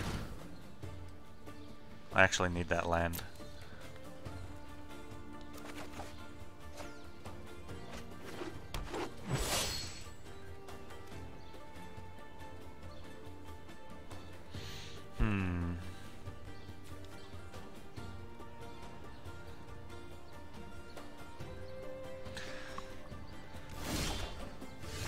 Banefire. So discarding the land actually wouldn't have helped.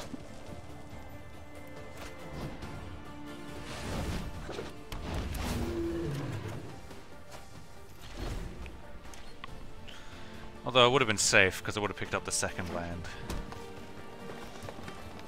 On the next turn anyway. Man, that feels so bad. The fact that Playcrafter is 3 and I sideboarded in Disdainful Stroke.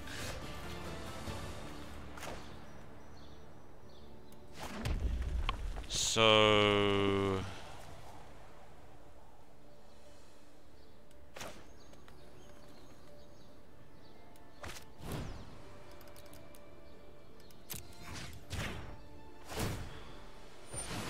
Fine.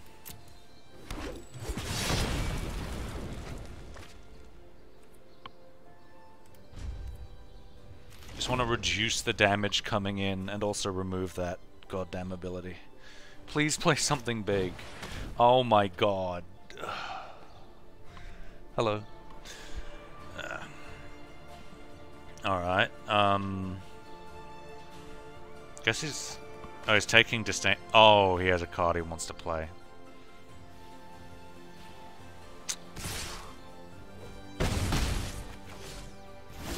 Oh, he doesn't. So if I have 8 mana available... I mean, I guess I'm playing Ral. Oh, it's probably Vraska's Contempt. You're messing up. You ready to throw down the gauntlet?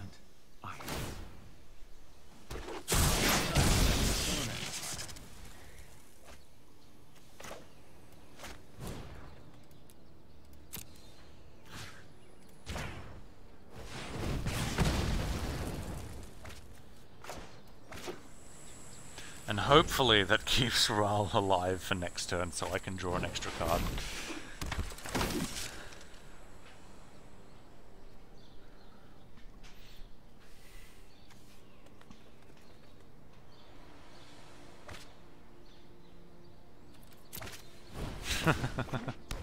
Okay.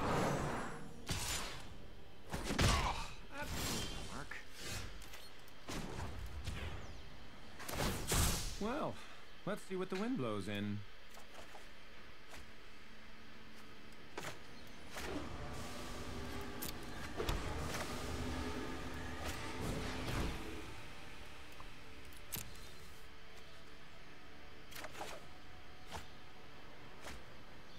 Ugh.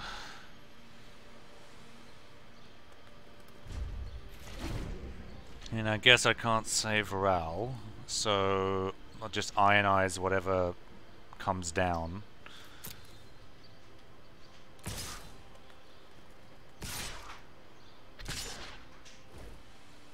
That is ballsy, because I could have Lightning Strike.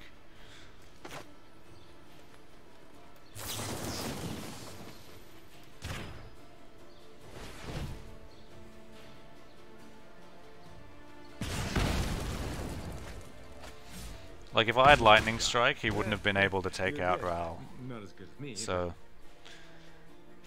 good read, I guess. Oh my god.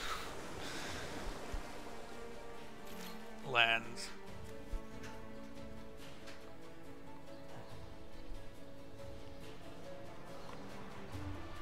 What can he do on end step, though?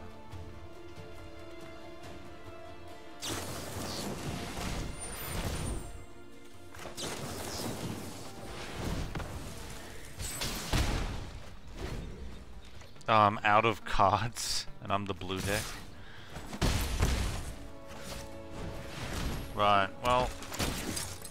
River's Rebuke, I guess.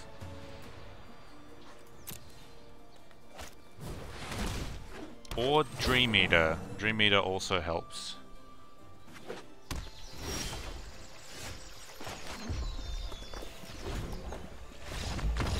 Unlucky. Too many lands. Maybe I'm not running enough draw spells. I did have 3 lightning strikes. Huh.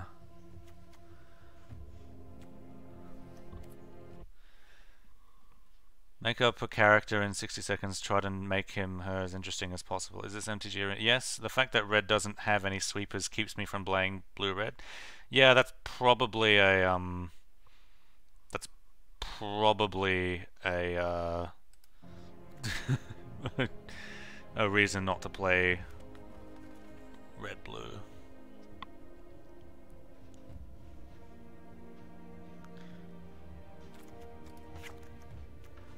Disdainful Stroke didn't really do that much.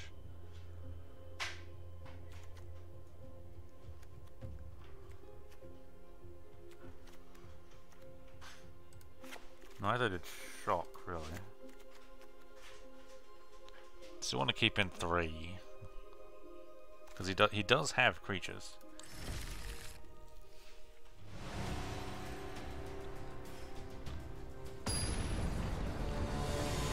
Yorgmoth.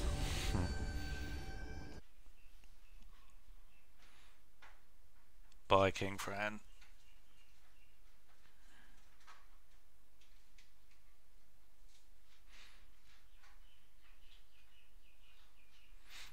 Yeah, I'm enjoying MTG Arena. That's a keeper.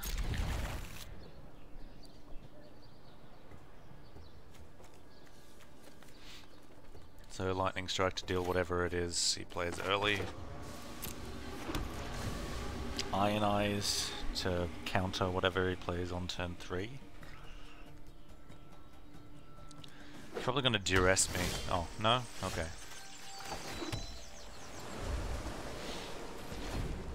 So I can just play Lockout for a few turns.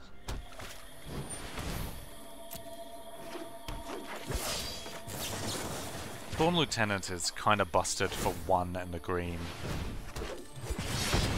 1 and a green used to get you just a 2/2, but that shit is a 2/3 with 2 upsides for 1 and a green. That is ridiculous. Not letting that one hit too. Oh god, I hope I draw a land. That's not a land. I mean, I kept a 3-land hand. So, you know, make of that what you will.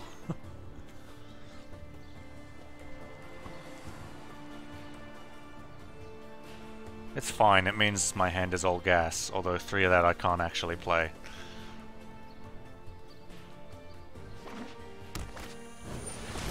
That's not hitting the battlefield. At least my damage to him seems to be faster than his damage to me. Ionize is so good in this deck.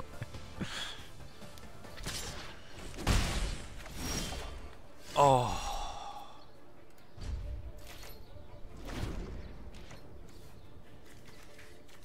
Maybe I should run Divination. Divination over Chemist's Insight. I do think this deck is actually missing...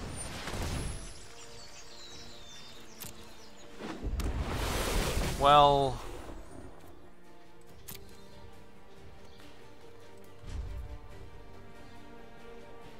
What can you do? You play Crackling Drake, I suppose. That works. Tap land.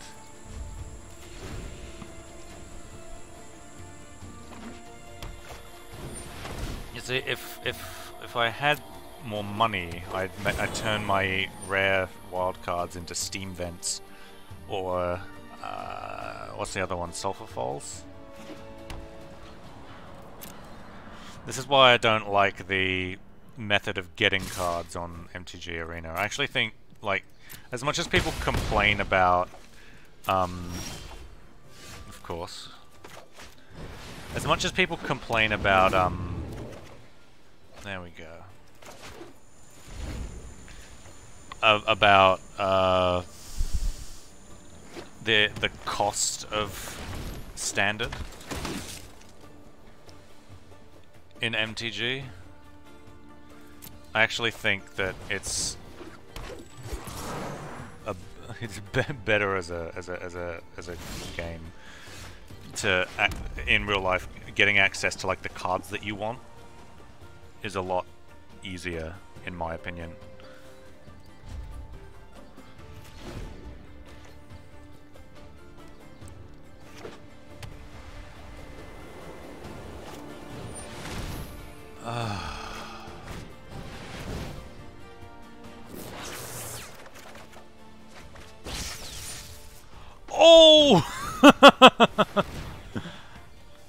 Oh, that's so sick. Oh my goodness.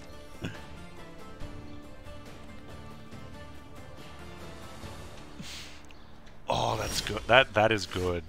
That is actually a little bit gross.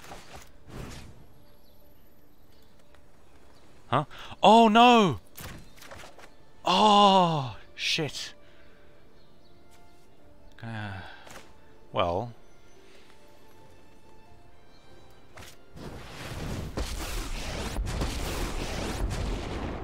What would you risk to beat? I forgot Shalai gives him hexproof.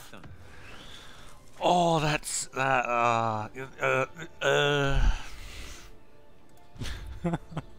I was almost like super excited. Watch him just draw another Shalai right off the top.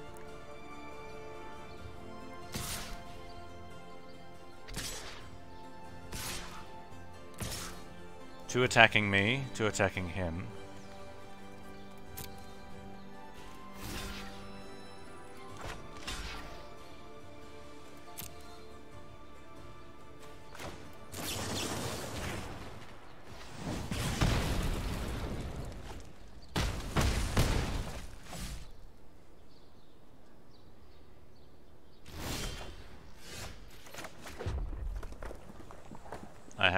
I have to try it.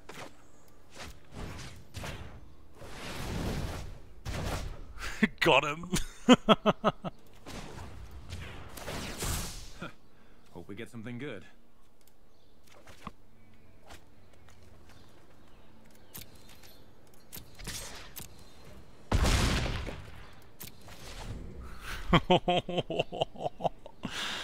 Oh dear. That disdainful stroke was pretty sick though.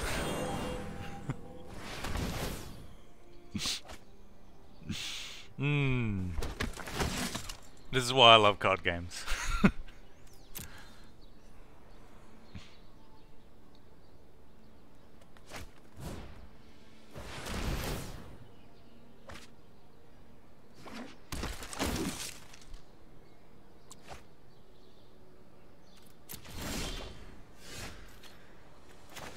One, two, three, four, five, six, seven, eight.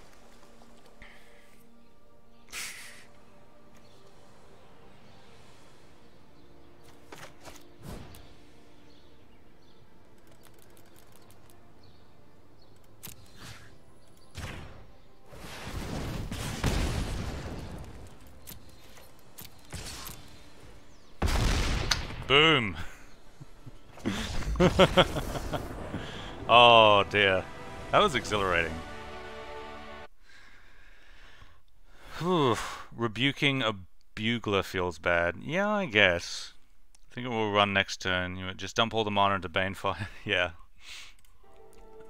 Banefire is in the deck expressly to make the game end sooner than it otherwise would, especially against control decks. Because nothing makes a control deck more sad than when you than when they're like sitting pretty with all of their open mana ready to counter your spells, and it's like turn 15, and then you Banefire them in the face, and then they're just like, oh no, I got Banefired, and there's nothing I can do about it.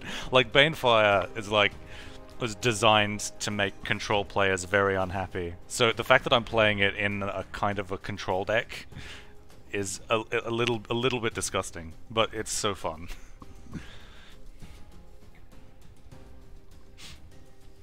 Well, because the fact that I have two of them in the deck is also that they're like, it provides me two outs versus control matchups as well. So like, and I'm more likely to hit them. Like, the reason why I have two is because I want to hit at least one versus a control deck, and I don't. And since Glimmer of Genius is out, there's not that much. It's not as much card filtering, I suppose. There's a lot of card filtering that rotated out, and this is a keepable hand. Uh-oh. Tapped Steam Vents tells me that it's a control player. So this might take a while.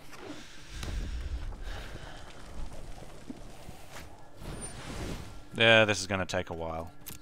Also, search for his cancer on turn 2. Gross.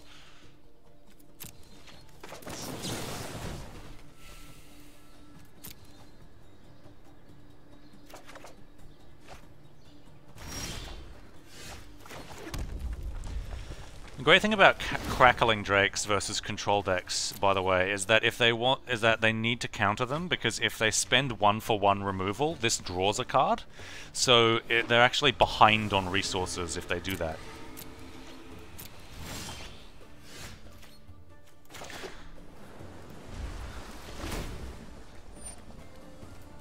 As long as I keep hitting a land per turn, I'm going to be happy. Kempster's Insight can come in on his end step, and if he wants to counter it, then... Oh! I mean, I guess I'm counterspelling this?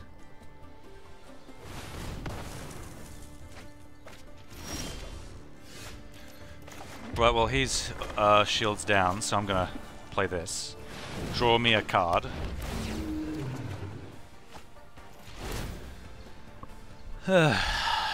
Okay. If he wants to spend removal, good on him. This has 4 toughness. Gonna have to use that Banefire, mate. Oh! Think you can beat me? You're welcome to try. Oh! This is really good against a control deck, although... Oh my god.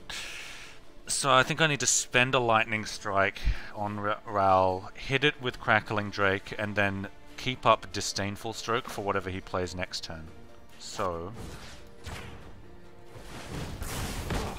Bruised my ego, too. Well, come on.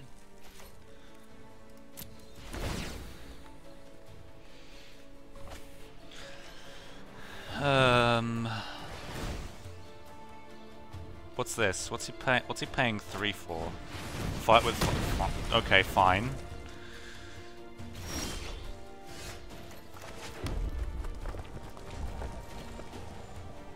He's keeping up counters, I guess.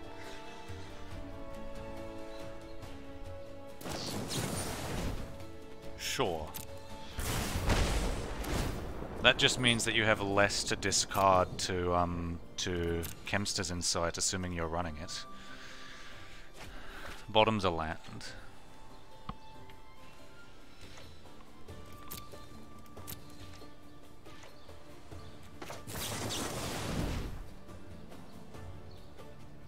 Countering this is usually not a good idea, because if it just goes to the bin, I can just cast it again, right? Syncopate. Okay. Island? Yes! Yeah! Can't be countered. Whenever any player casts an instant or sorcery, I draw a card. Oh boy! Oh. Oh yeah.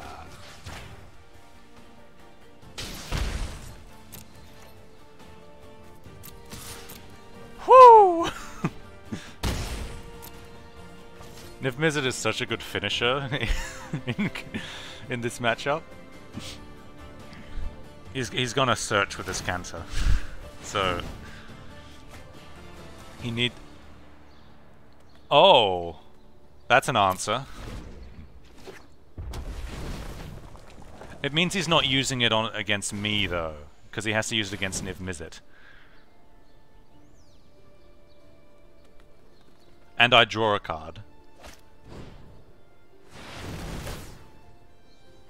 Deal him a damage.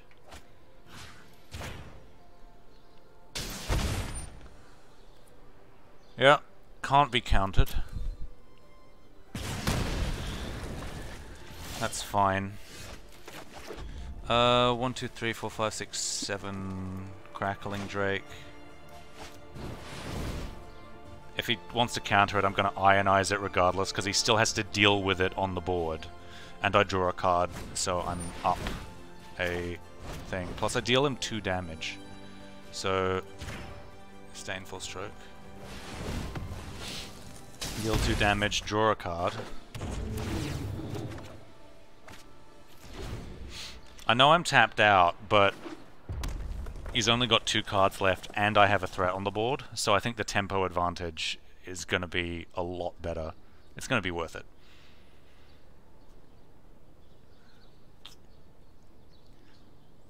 Because this also has 4 toughness, so he either has to spend a Banefire or 2 red removal spells to remove it. Or that works too. That taps him out though. So, he's at 11. 1, 2, 3, 4, 5, 6, 7, 8. I guess I'm sitting pretty on my counter spells. And just building up for a massive Banefire. 9, 10. So if I successfully counter something with Iron Eyes and deal him 2 damage, looks like he's playing something. That's his own Niv Mizzet, sure.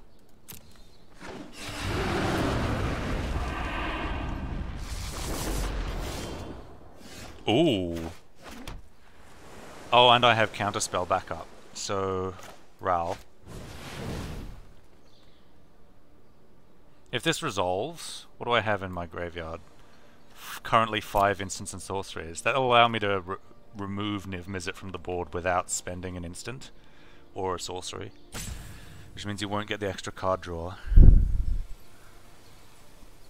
But if he tries to counterspell, I will fight it, despite him getting 2 cards off of it. Iron Eyes, sure. I guess I'm ionizing that.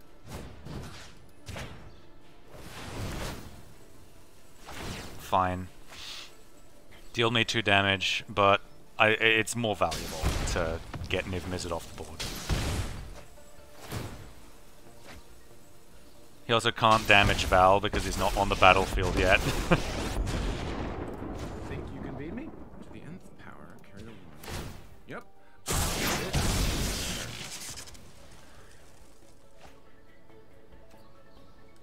Plus, I'm actually set up for a Banefire for the win next turn.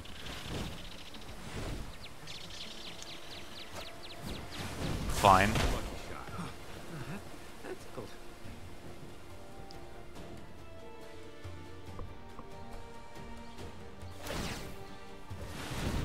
Alright. Main phase. That's weird. Essence Scatter. That doesn't matter. That's exactly lethal.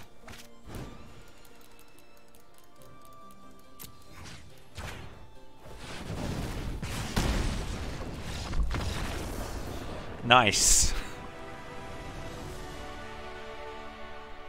I got a little bit lucky with that island off the top for Niv Mizzet though. I'm gonna put all of this in the deck. Take out shocks, take out lightning strikes. Put in negates. Put in Goblin Electromancer. Essence... take out Essence Scatter. Put in...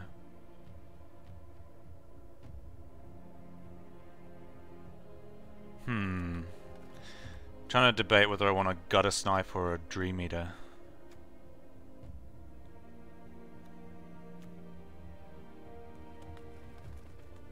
Or just a third... No, Electromancer is kind of redundant with itself, because a lot of my spells only get reduced by 1 anyway, so I guess I'll be a Gutter Snipe. Unless I want 1 Dream Eater. What would I cut for a Dream Eater, though? Not much. Okay.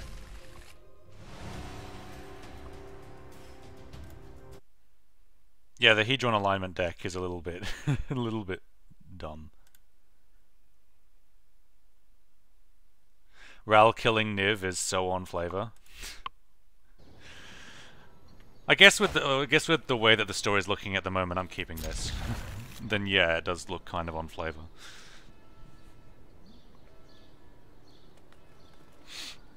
Five land, a draw spell, and a counter spell.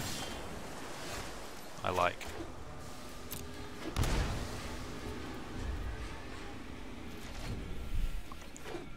as Kenta.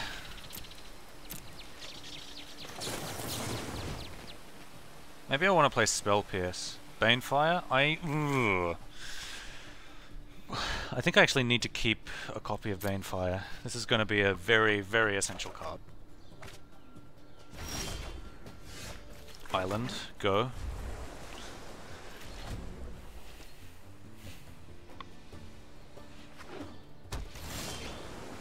Sulphur Falls, go. Man, I love control matchups. The turns go by so fast, because nobody does anything. Enters tapped, pass turn. If he plays Chemster's Insight, I'm gonna be pissed.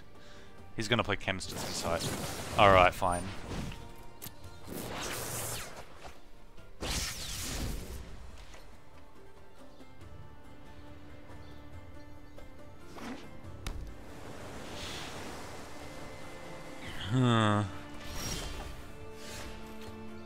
Nice.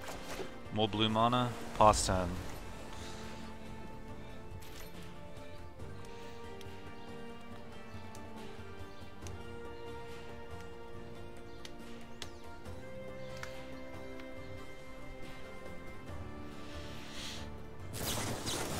Fine.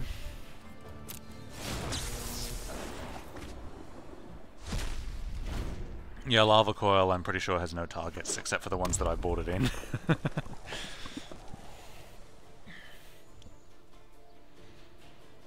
He has 8 cards. Fine.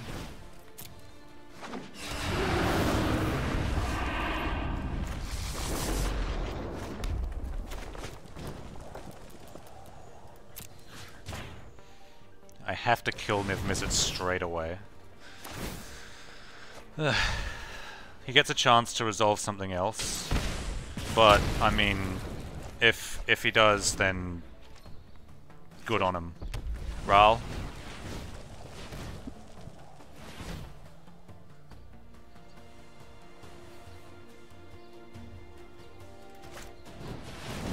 Yeah. I've flown uphill. Every problem has a solution.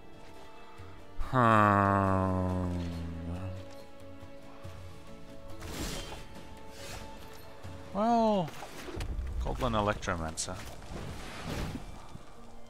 I guess he can just kill it with Ral, can't he? Oh no, he actually can't. He has to play a thing on his turn. He has to play a spell on his turn. Wait, what?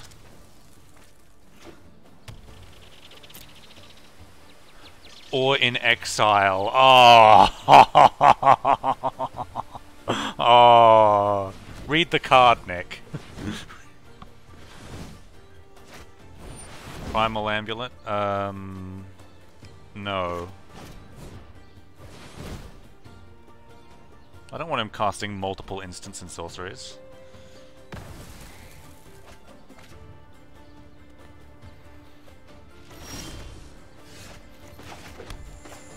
Guess this is a threat. I counter his counter.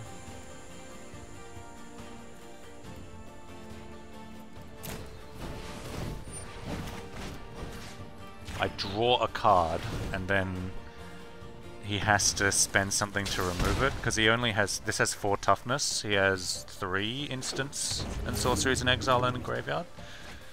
I'm tapped out though, so he can do whatever he wants. So is this not getting removed? I mean, it's getting removed, but... If he's spending a Banefire on this, I'm gonna be so happy. Because it's a Banefire he doesn't spend on me or on... Oh no, Lava Coil has that's a target for Lava Coil, isn't it? Okay. Fair.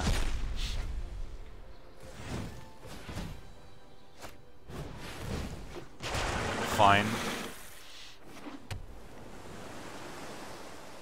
Niv Mizzet, off the top, please. No.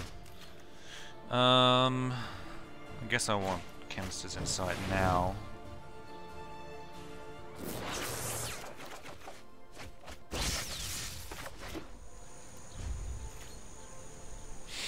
Man, I love this.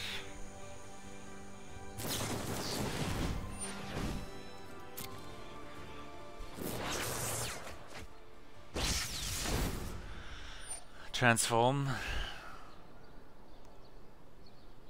Then he can just find Niv Mizzet more easily, I guess. I think I need to put at least one search in this deck, but I feel like if I want to make this deck something other than a counterburn deck and put it into more of just a pure control deck, then I don't know, I feel like I need higher card quality in general, and that's probably going to mean going into a third color.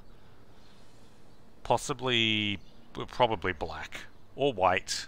Most likely white, because then I can run Teferi, and then just be everyone's absolute nightmare. But I actually don't like playing with Teferi. Teferi is boring. Ral is interesting, because his -1 is actually gives you a decision, and then yours -3 needs to be... So he's definitely got the second Banefire in hand.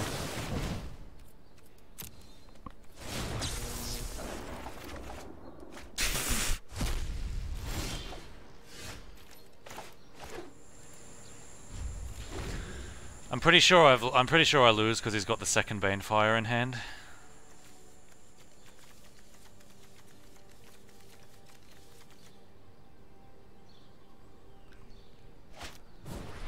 Yeah. Okay. GG. You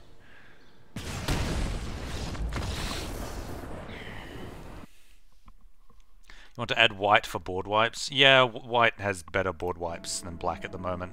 Black doesn't have very good board wipes. Do I actually want to put in Dream Eater?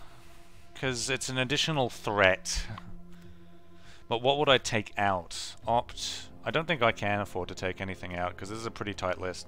I could take out 2 Crackling Drakes.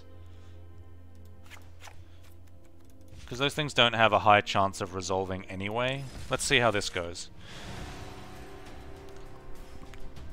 Just because he's playing Lava Coil, I actually don't think the Drakes are as important. But because Lava Coil is a sorcery, the Dream Eaters could get around it by me casting them on his turn.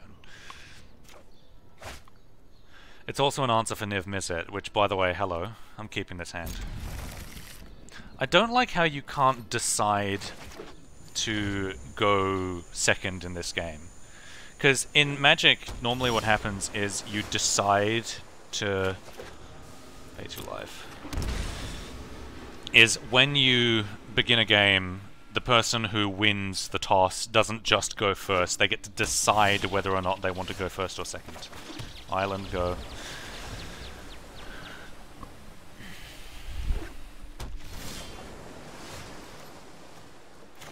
Mountain, go.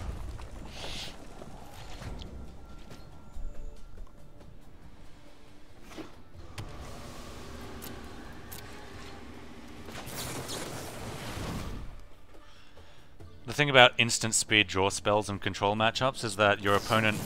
Okay. Well, now I get to resolve whatever I want. I just get to do it. So I'm going to play a Gutter Snipe. And then I'll counter whatever he does with Negate. Assuming he doesn't want to remove it. If I... Yeah, either an island or a mountain, steam vents, or... I mean, I guess I'm countering this just because...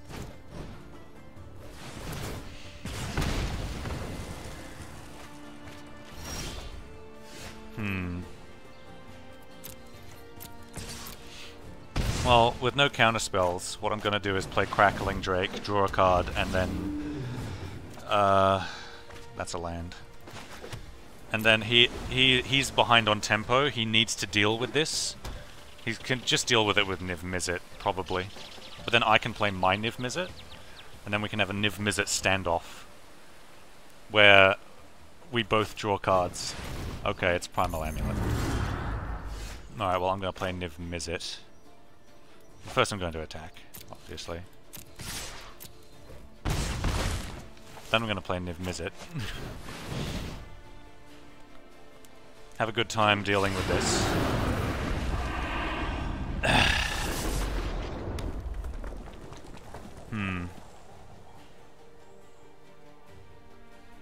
I've got 3 threats on the board against a control deck, and I'm also a control deck. Ah, there's Niv Mizzet.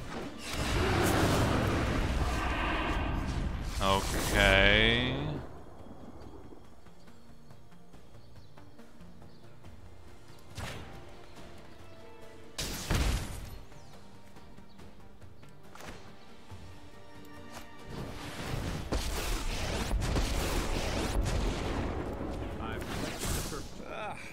Always nice to get out of the lab. Steam Vents. Play Steam Vents. Untapped. And pass the turn.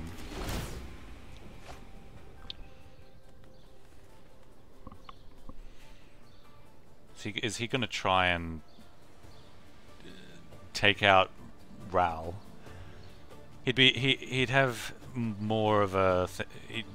I think it's okay. I think it's smarter to take out the Gutter Snipe.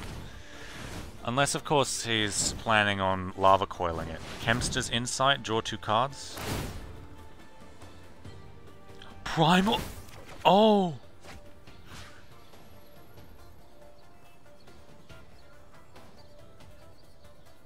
Oh, I think he actually can. So. Oh, this might be a problem. He can. Hold on.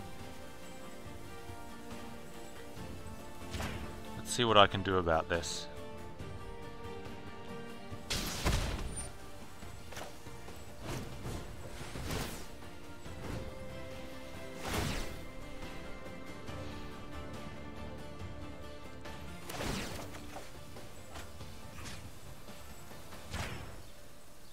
Let's see if I can pull a second opt out of the deck.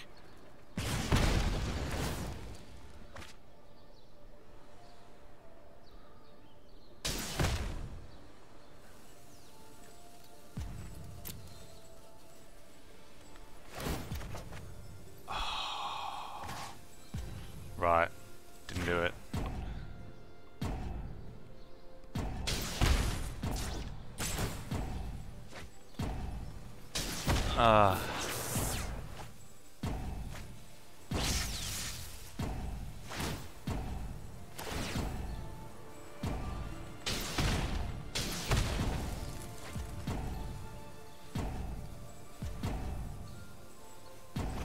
Gross.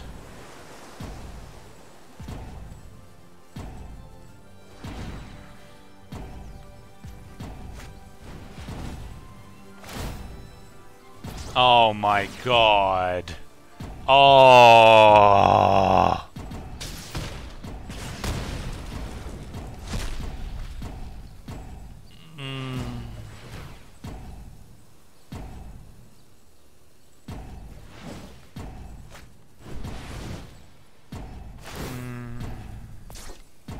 I think I lose, unless I somehow get my hands on a Banefly. So he's going to take out Crackling Drake. Can he take out Ral, though?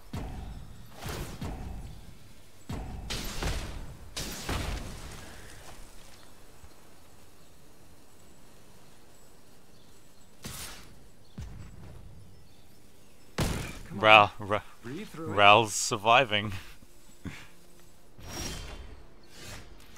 Ooh.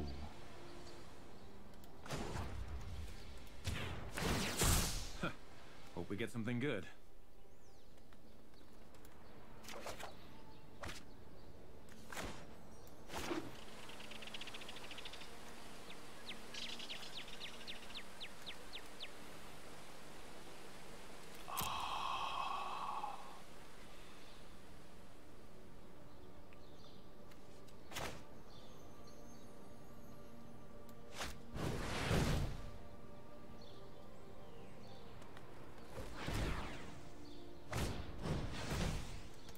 Fuck off.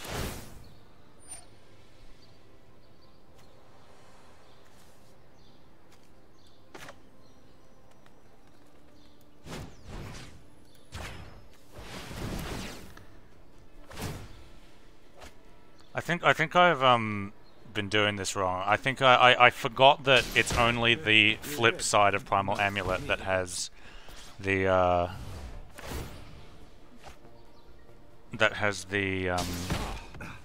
Signs indicate that hurt. that has the copy effect, like the Primal Wellspring. Which is unfortunate. Because I've been doing it on the assumption that he has more pings. Oh my god. What is this? This is Explosion.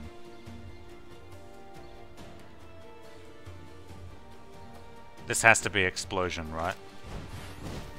Oh. Yeah. Well, I played that wrong. I played that battle wrong because I actually, I actually own a couple copies of Primal Amulet, and I just assumed that I knew what it did, and then forgot that it only discounts on its front side. I thought it had the copy effect on its back side as well, not on its front side. Wow, I actually kick you out only after 2 losses. That's a bit ridiculous.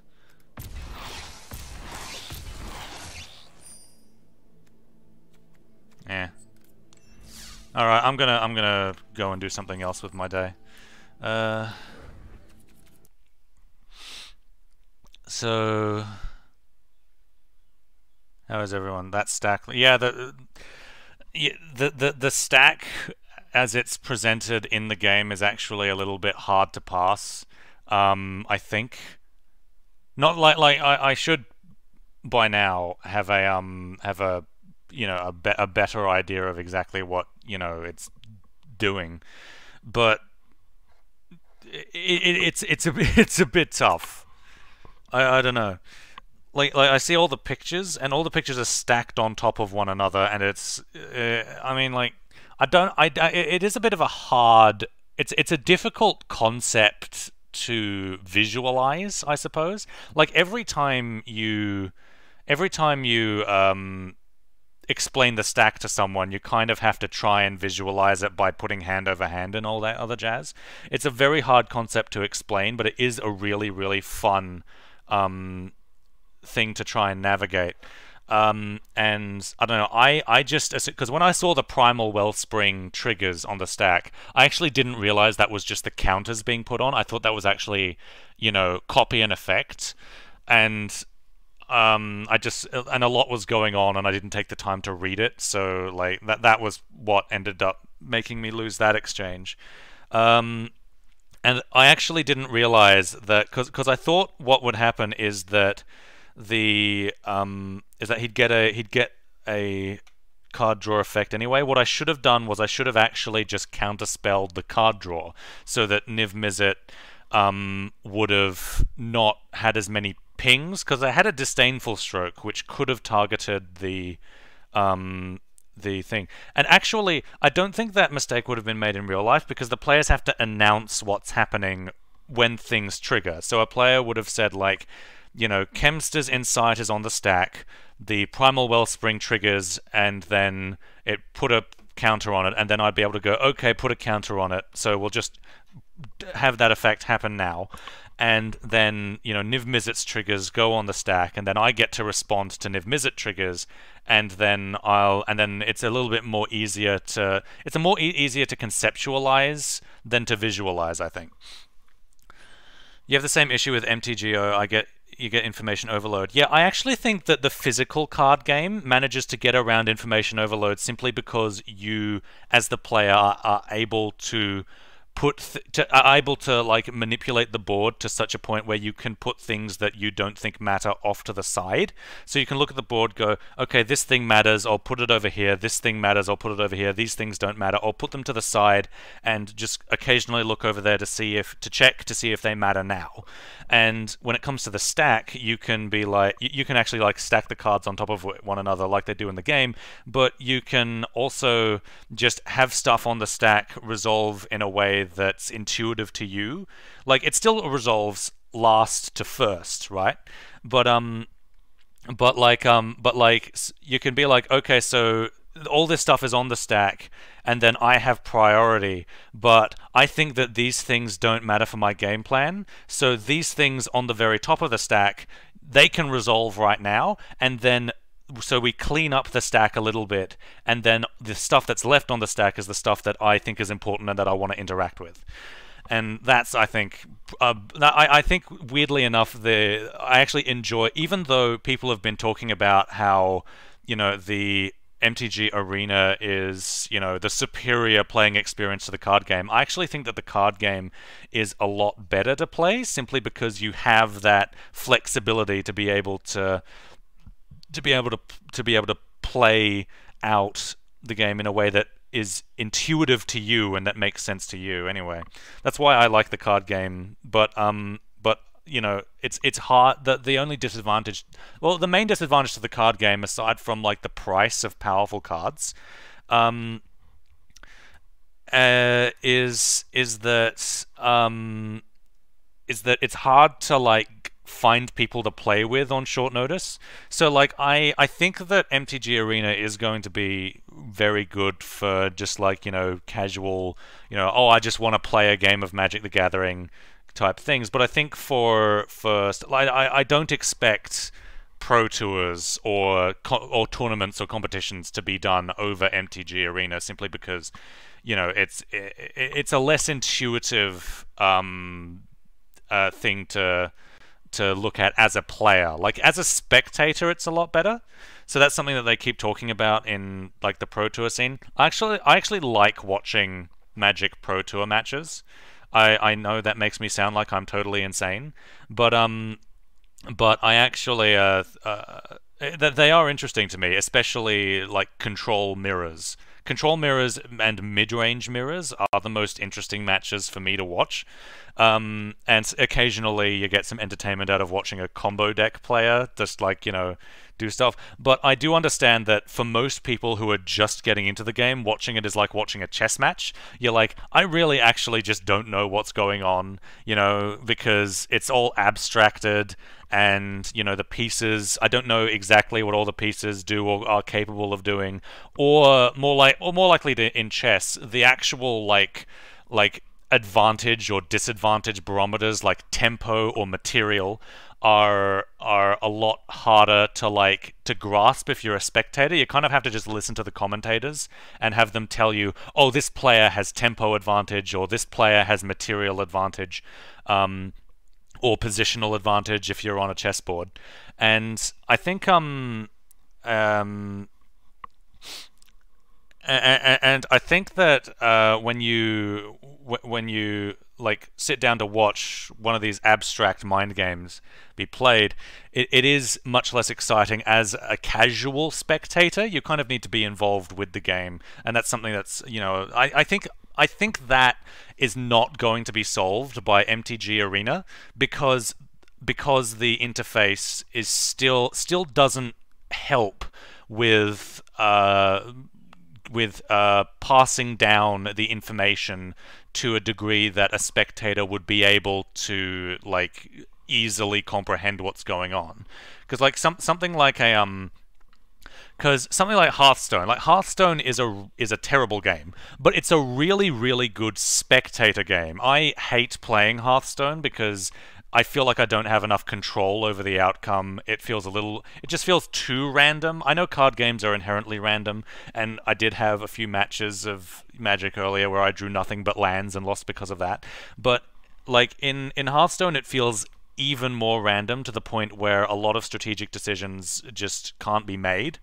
So at least it feels like, well, Milo, I know that pros like Brian Kibler are like really good at Hearthstone strategy, but like Magic the Gathering, for a player of middling skill, they have access to a lot of strategic elements in the game as well. And it's not just the pros who are, the ones who do strategy. That's why I prefer Magic over Hearthstone, because Hearthstone feels a little bit more just like spinning a roulette wheel, pulling the lever on a slot machine and seeing what happens, which, is exciting to watch. It's really exciting to watch someone say like, pull a Swamp King Dread, which is, and win the game because it was the one card they could have pulled that would get them out of a situation.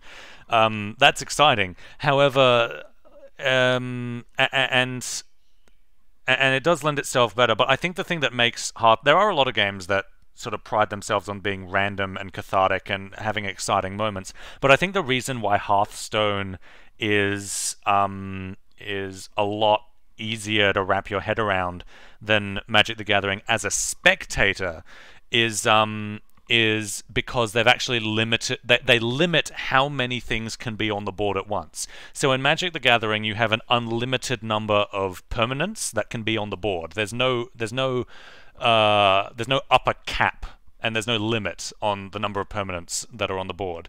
I'm including lands in that. So you have all of your lands, and your lands have abilities.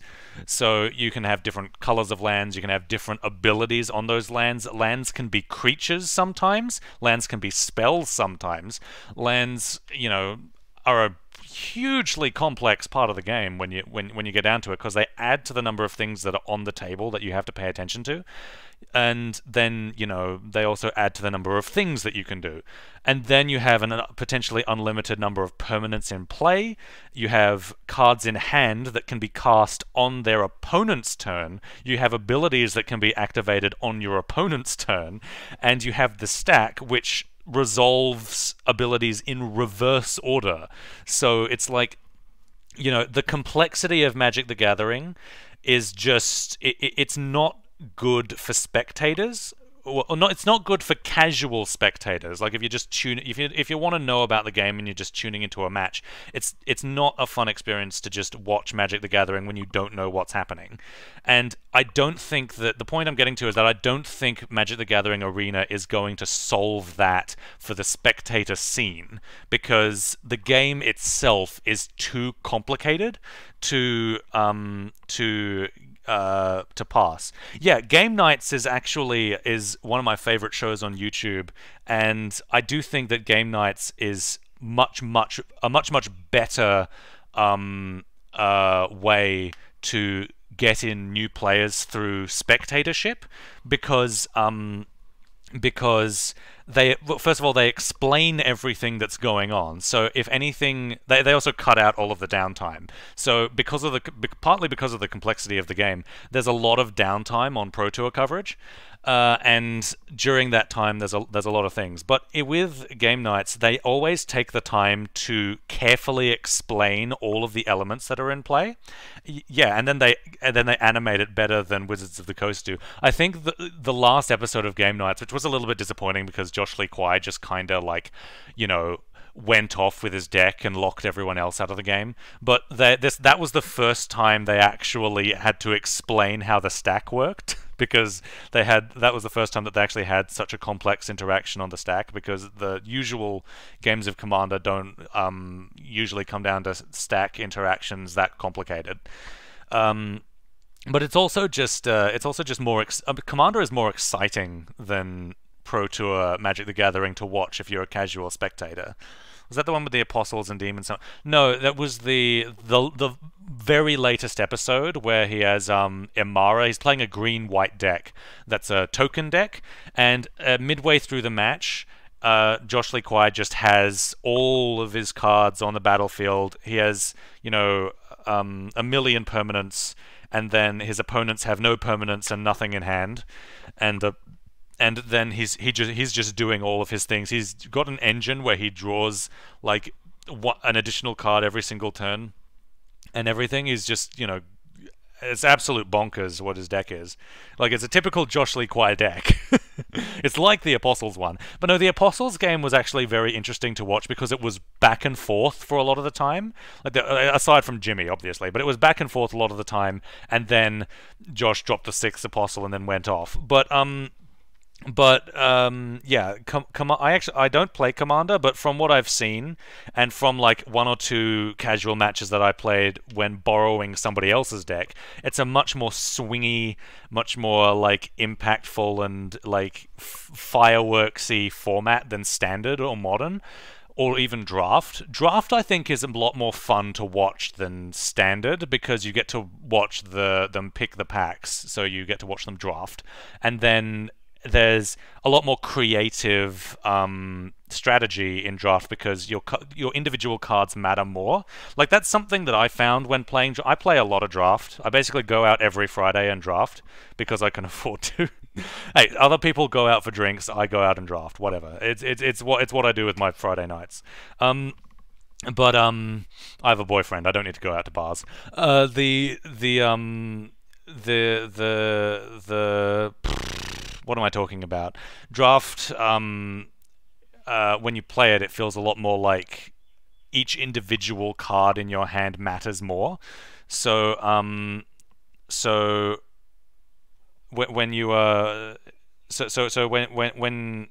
that sort of like ties into my love of the control resource battles because it feels like each individual piece needs to be used in the most optimal way, and the challenge is working out how to do that around your opponent's resources. Yeah, but what am I doing? Talking about spectator stuff. So I think Commander is more fun to watch than Draft, and I think Draft is more fun to watch than Standard. But because Standard is the most expensive format, and Wizards of the Coast wants to use it to sell packs, they want to push Standard as the spectator version of Magic the Gathering, and I think that's a mistake. Modern is very fun to watch because in Modern there's a huge variety of decks. I don't play Modern because the decks are like $1,000 a pop, and I'm not buying a $1,000 deck. Although I am trying to slowly collect. I do have a lot of like draft cards that I try to trade up for. I managed to get my first fetch land a couple months ago and haven't gotten another fetch land since. So that's probably going to go in a Commander deck once I eventually make one. Picking up shock lands from Guilds of Ravnica. I actually like the fact that Guilds of Ravnica has shock lands because it means that it's going to be much, much cheaper to build those modern mana bases.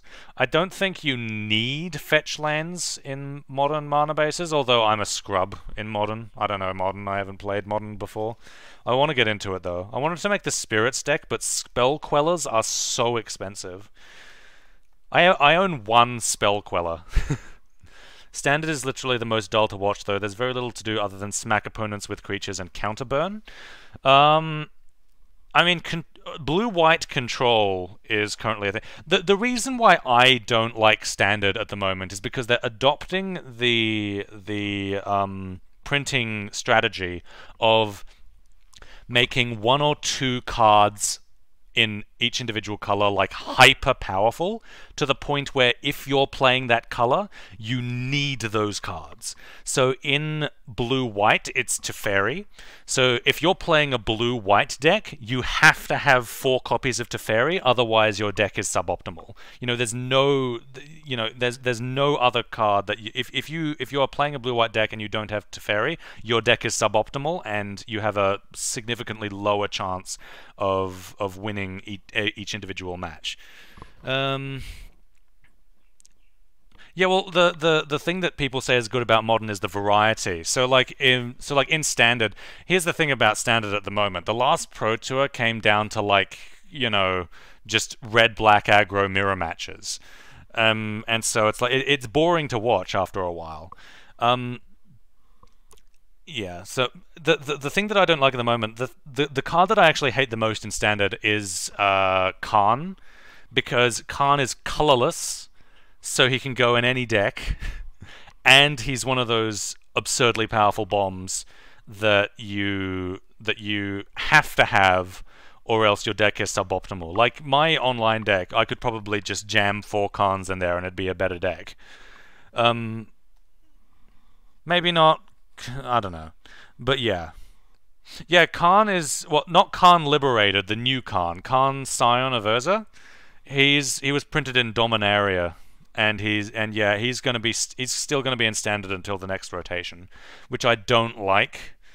Because, because he's absurdly expensive. And he's colorless. Which means you can put him in anywhere. And it's not even that he's good in the main deck. You can just have him in the sideboard and just bring him in against certain matchups. But and that's still, if you want a good tournament record, you would need to do that to succeed. Like I managed, when I was at the pre-release yesterday, I managed to pull 2 copies of Ral. 2 copies of Ral. So it looks like I'm playing blue-red counterburn in real life as well. Yeah. But basically, I don't play standard that much. I mostly just play draft, and then I make casual decks at home with all the cards, and I trade for cards, and then any cards that I can't find for trade, I just buy online. But I don't buy the expensive cards. I only buy cards that are worth 25 cents to $1 each. But yeah, I should probably go now. Hope you enjoyed just hanging out. Bye everyone. Maybe I'll do this another time. How do I stop this? Oh, I've run into this problem again. I always forget where the stop button for streaming is. Here it is.